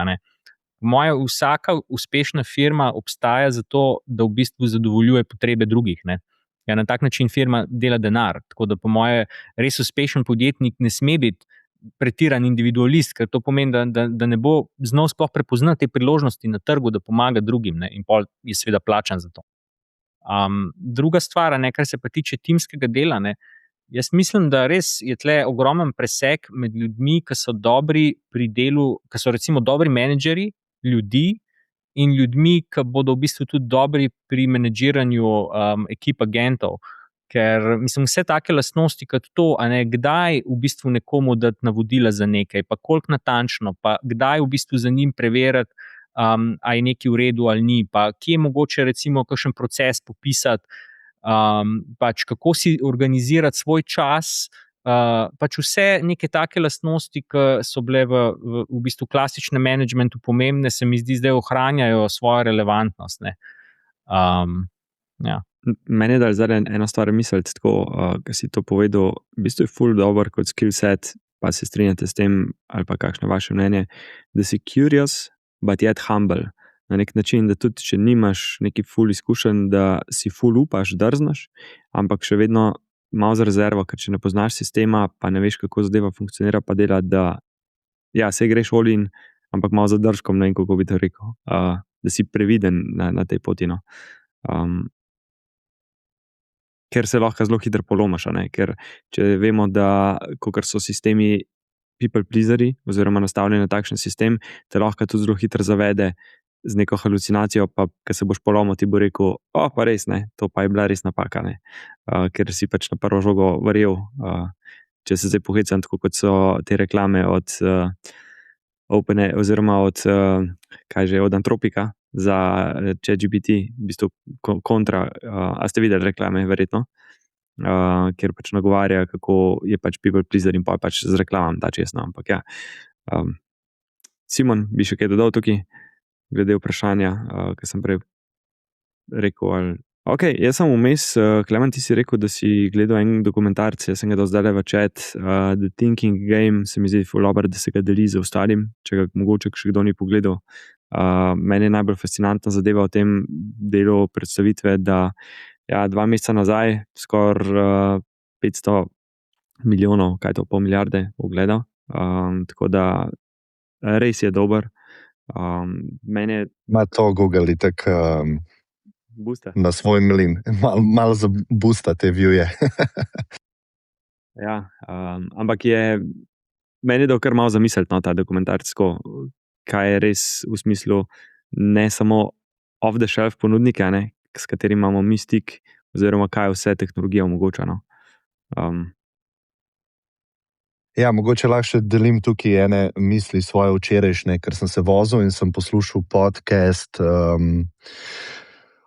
Dvarkeš je gostil Darjota Amodeja, mislim, da sta 2 uri pa pol govorila in ful je bilo o ekonomskem aspektu teh labov, ki producirajo te najboljše modele.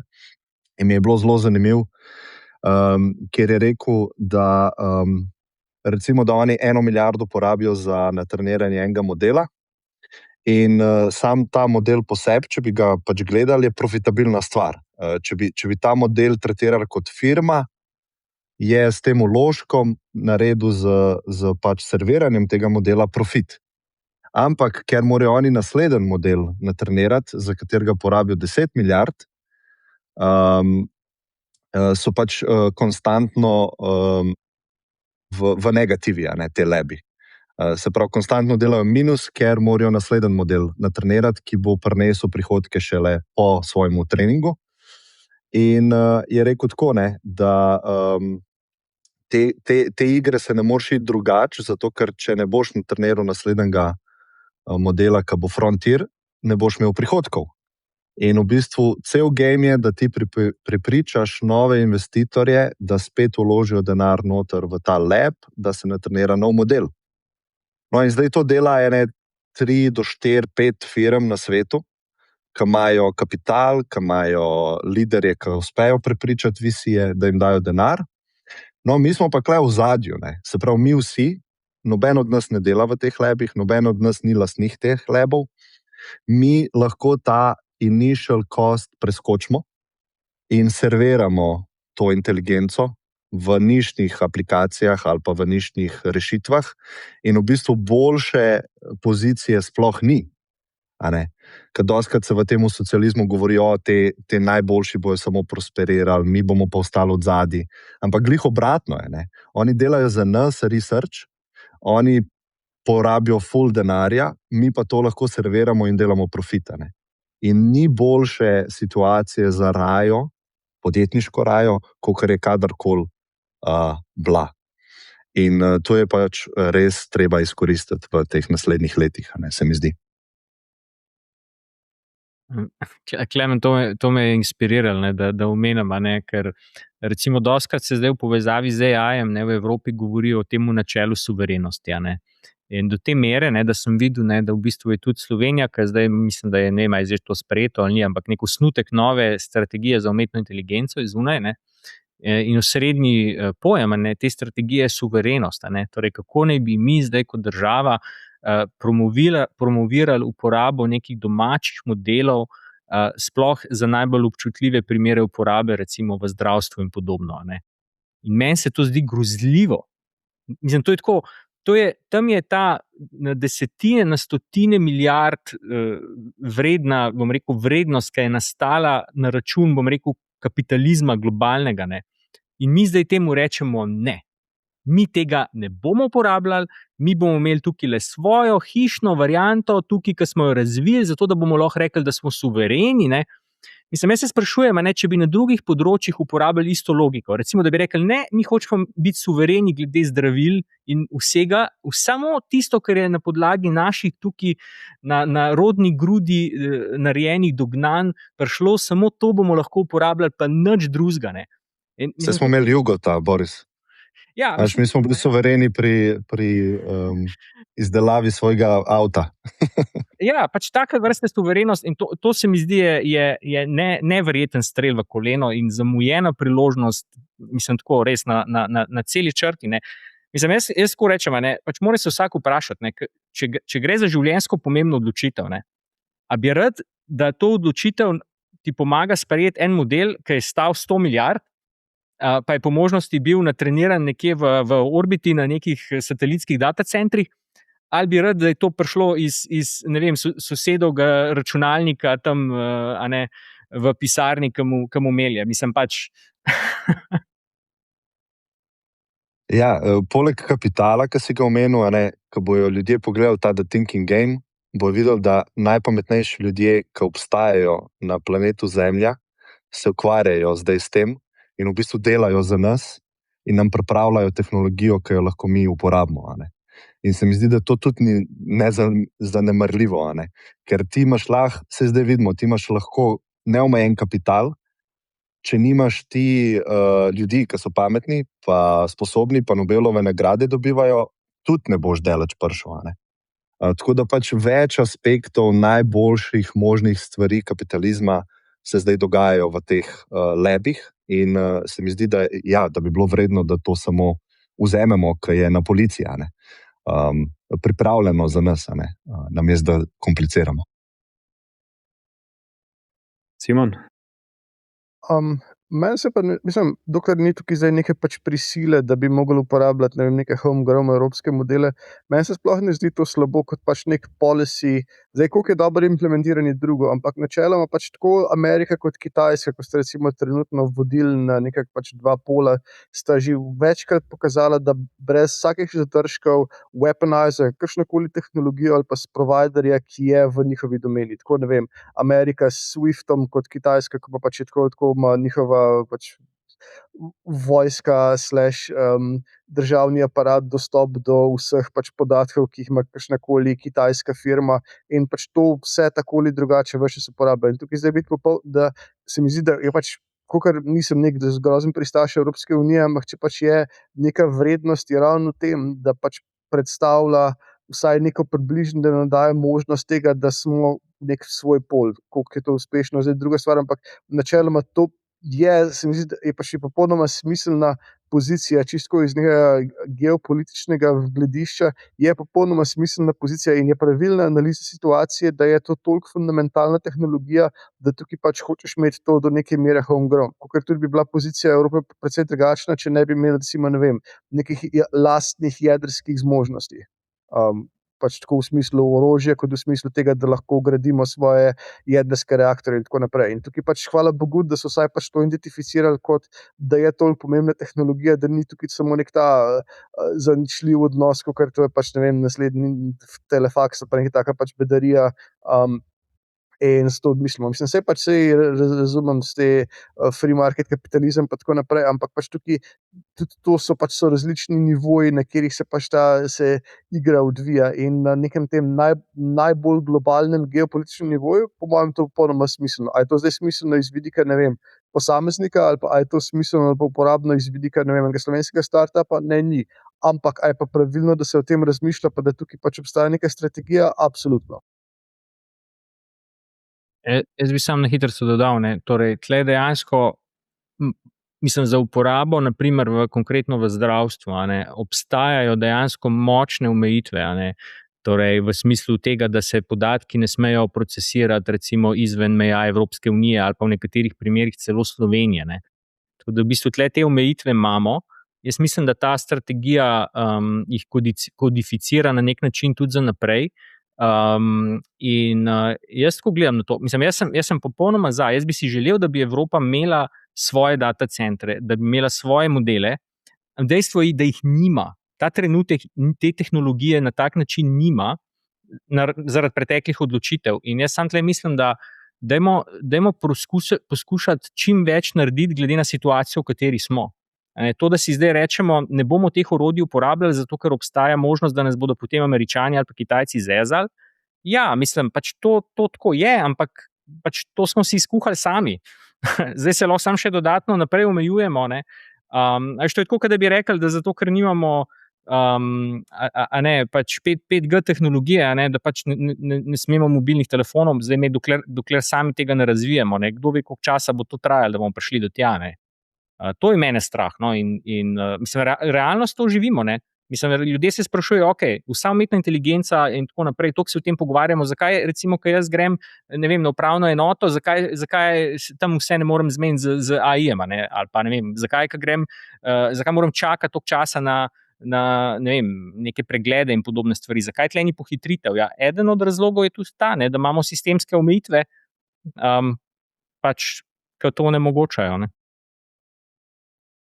To je malo stromen argument, ker se nobeden tega nima, tudi ne Amerika, ne Kitajska, pa tudi za veliki use cases so te, pač tukaj se zdaj pogovarjamo samo o tem, a je, ne vem, ta nek recimo 6-mesečen edge, ko ga ima state of the art napram open source, a je to toliko dejansko pomenljiv.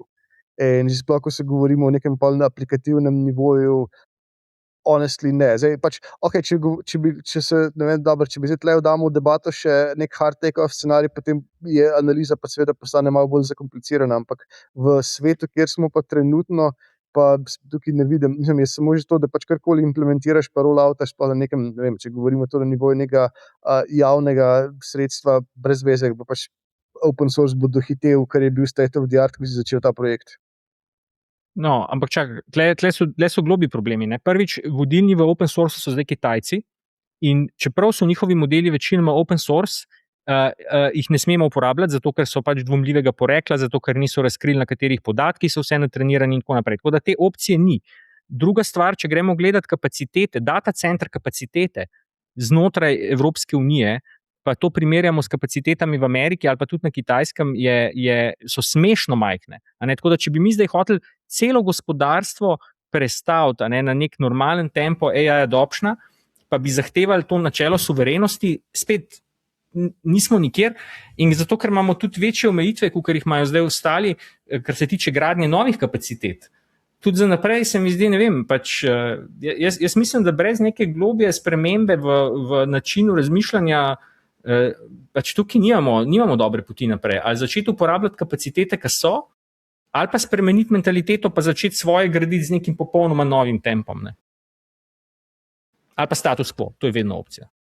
Ja, eno je trening, drugo je pa inference, ne, se pravi, verjetno ti, Boris, zdaj tudi govoriš, da bi sam te modele poganjali, nimamo v Evropi pač teh data centrov. Ne. Zdaj trenutno, ne. Ja, trenutno nimamo, ne.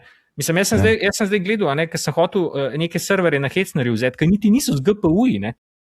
Pa recimo nimaš v Nurembergu prostih kapacitet, pa jih moraš vzeti v Frankfurtu, ne.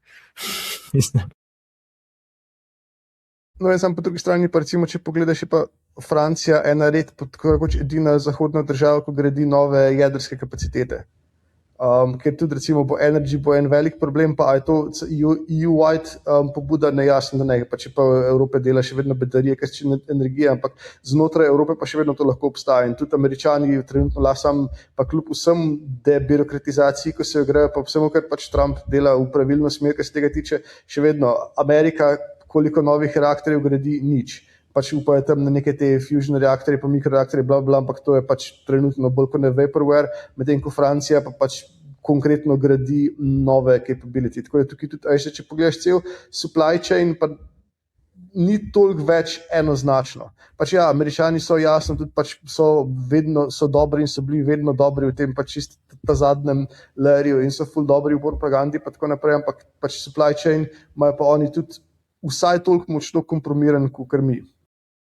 Poleg tega še vedno, ASML je evropski in tako naprej, tako da tukaj pač imamo tudi to razmerje moči ni toliko enoznačno, se mi zdi, kot se pač tukaj zdaj predstavlja. Čeprav ja, pač se strinjam s tem, compute kapacitete so problem, ampak to je po mojem tudi relativno lahko, pač od problemov, ko so na voljo, ko pač obstajajo, ta ni toliko grozen.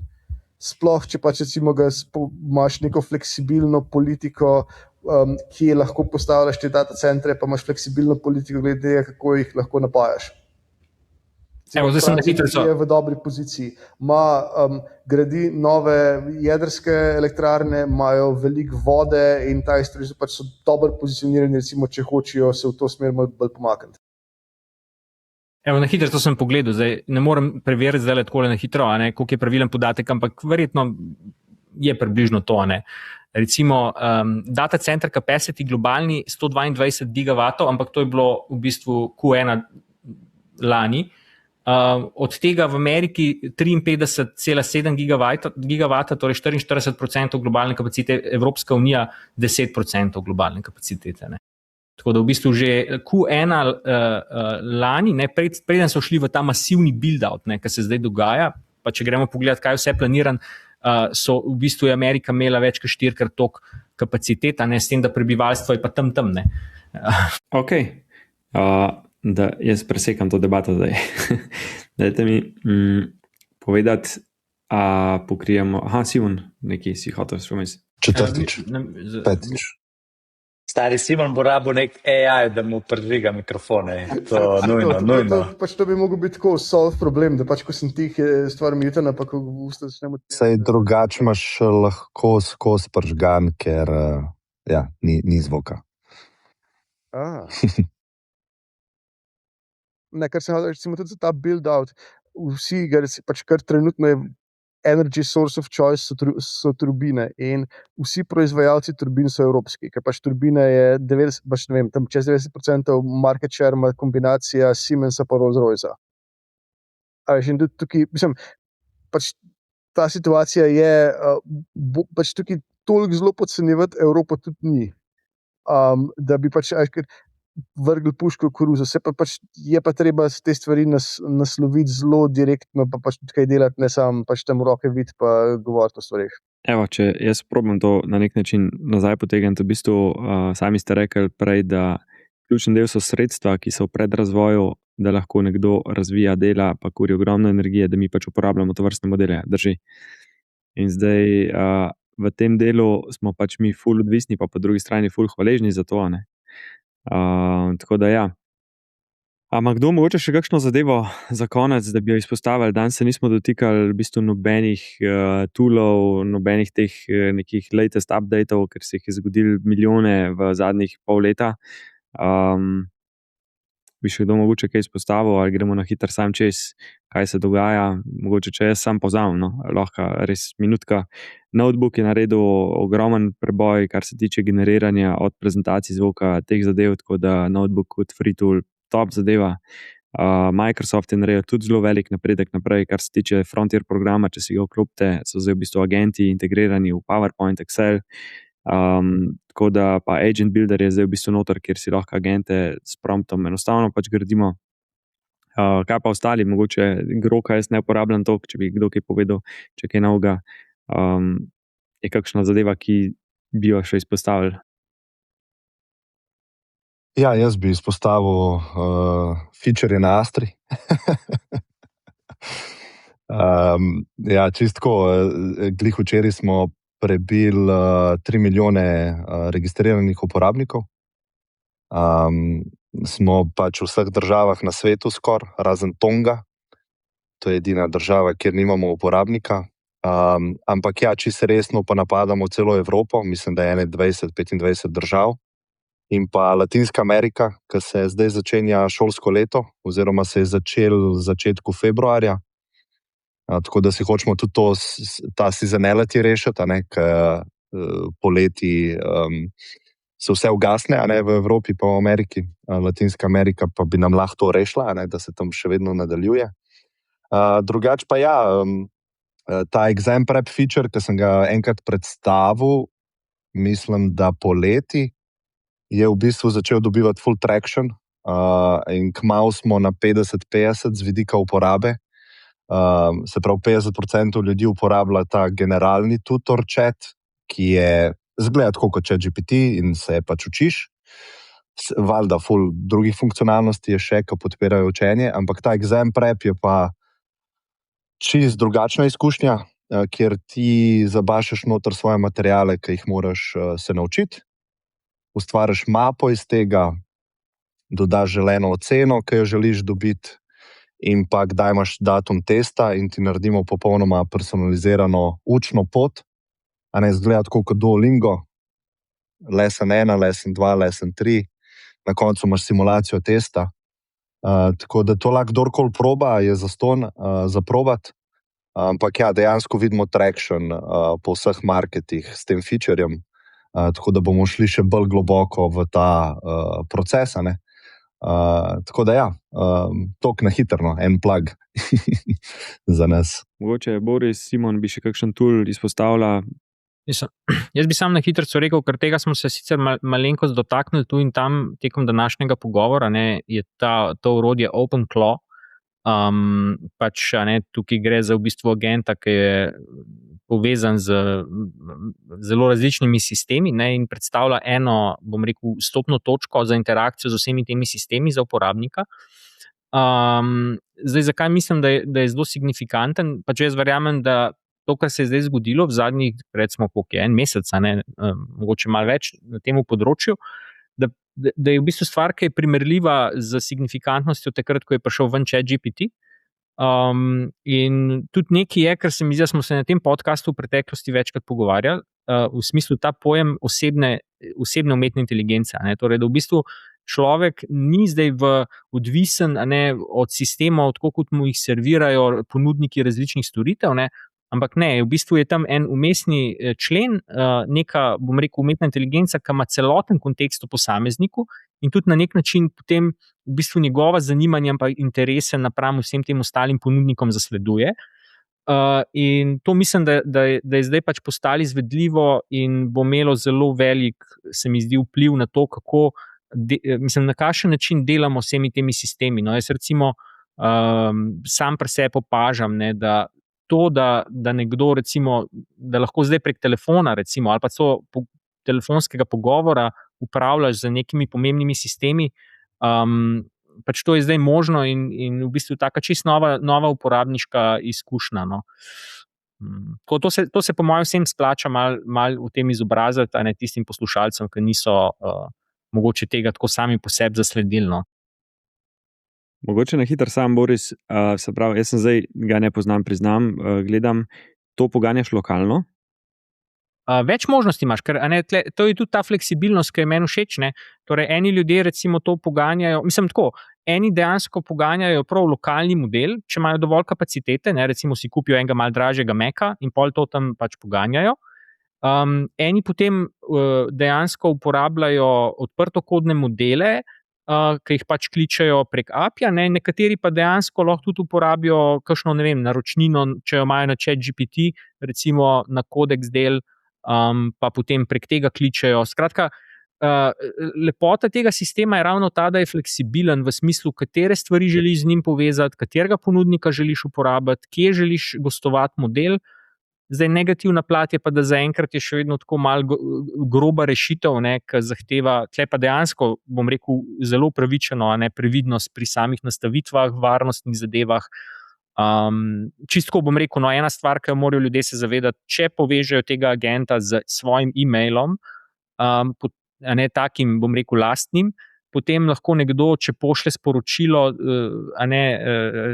recimo tebi kot lastniku tega poštnega predala, pa to agent prebere, prompt injection ni v celoti rešen problem, ker pomeni, da če ima agent pol dostop do vseh tvojih sistemov, lahko naredi kdo ve kaj. Recimo, v najmanjšem primeru mogoče zbriše kakšno zadevo, ki nisi hotel, da se zbriše, ali lahko pa še kaj veliko hujšega. Tako previdnost je tle res pomembna, se mi pa zdi, da je to velika stvar, kar se je zgodilo. Naš CTO je rekel, to je ful dober, sam malo moraš terminal obvladati. Ja, terminal je pa zdaj tako. Jaz bi rekel, da tudi ljudje, ki niso več nikoli sploh, niso pomislili, da bi se spravili v terminal, jaz ga dejansko zelo priporočam. Se mi zdi, da to je native environment zdaj za jezikovne modele. In zdaj sicer lahko ga probali prepakirati v kakšno drugo obliko, ampak tudi če mu bodo dali malo lepšo preobleko, na koncu bo še vedno terminal. Samo mogoče bo zdaj prek telefona se z njim pogovarjal, pa bo pol za ene to malo bolj sprejemljivo. Cool. Ok, zaključimo. Smo za. Danes smo bili kar izčrpni, glede na to, da smo dali 5 mesecev miru. Je bilo kar ogromno nekih tem, ki jih prej v bistvu, oziroma ki smo jih pokrili, pa nezavedno smo mogoče spustili še kakšno zanimivo, ampak ja, verjamem, da se bo še veliko dogajalo. Vsakič smo prej zaključili z nekim ugibanjem, kaj bi kdo predvideval za naprej, ampak ja, mogoče danes malo drugače. A bi to kdo kakšno popotnico do prihodnjič, ali pa kakšno misel v zvezi z skillseti ali pa s kakšnim nasvetom, pa tako, kot smo prej govorili, agenti, čim prej začeti neko stvar, kakorkoli. Naredimo enkrat. It's time to build.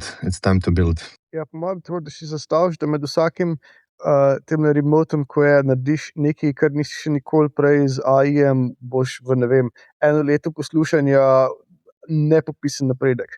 Pač sam nekaj, kar je izven comfort zone ali pa nekaj, kar nikoli prej nisi pomislil na to, da to bi se pa dal narediti, če to narediš vsakič nekaj novega. Bodi si kakšna, ne vem, ideja, ko je se porodila od raznih stvari, ko se mi pogovarjamo, ali pa čisto pač nekaj ločenega, samo da je nekaj novega. Pa ne pomeni to, da zdaj mora pa to biti ful nekaj sofisticirano ali pa ful nekaj avtomatizirano, ampak samo, da je nekaj novega, da vidiš, kaj se da narediti, kako stvari delujejo, kako ne delujejo. Ker je tudi s tem, da pač se mi zdi, da en velik del tega, da razvijaš dobro intuicijo, tudi samo to, da vidiš dosti stvari, ko ne delajo. Tukaj pač ne vem, recimo ljudje, kot je, so zdaj sta Klemen, Andrej, ko pač to gradijo produkt na AI, imajo tukaj nepopisen naskok, zdaj, ker pač se vsak dan se srečaš z, ne vem, desetinami, če ne, ali pa stotinami, celo mogoče kdaj, različnih načinov, kako stvari ne delujejo. In to pač tudi potem seveda pač se te dotakne in usmerja človekovo razmišljanje tudi v vseh ostalih kontekstih. Ko je pač samo čim več različnih stvari, za tega, da dobiš čim več, pač sploh recimo za vse tiste, ki se trenutno tako malo iščete, kar se tiče AI-ja, sami izpostavite se čim večjim stvarem, za tega, da si pač da začnete razpoznavati neke vzorce, pa da pač vam da čisto v končicih svojih prstov dobite pač to, kako se zavrteti okolj, ko gre nekaj narobe, kako stvari dobro formulirati. Konec koncev to recimo, ko je, ne vem, Boris pa do neke mere jaz, ko smo govorili o tem, pač ta nek iterativen pristop, kako zastavljati vprašanje, kako v obe smeri, kako prideti sploh do situacije, da vas sistem nekaj sprašuje nazaj, pa potem tudi kaj vprašanje zastavljati sistemu, da vidite, se pravilno, pač ne vem, nek ta mentalni model, ki se ga razvija, da je pravilno, ne. In na več različnih domenah, situacijah, kjer to poskusite, bolj robustno bo vaše razumevanje, kaj se dogaja. Pač v nekem takem, razumevanje ne z nekem tem popolnoma pač mehaničnem smislu, kako ti algoritmi delujejo, ampak čisto na nivoju tega, kako to deluje kot orodje.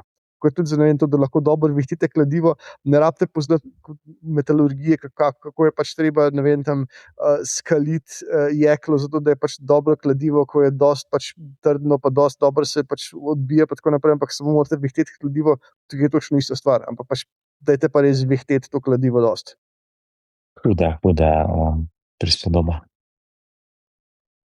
Jaz bi pa povabil ljudi samo tako, da si mogoče zastavijo vprašanje, kaj pa če tole vse skupaj ni samo hype? Kaj pa potem?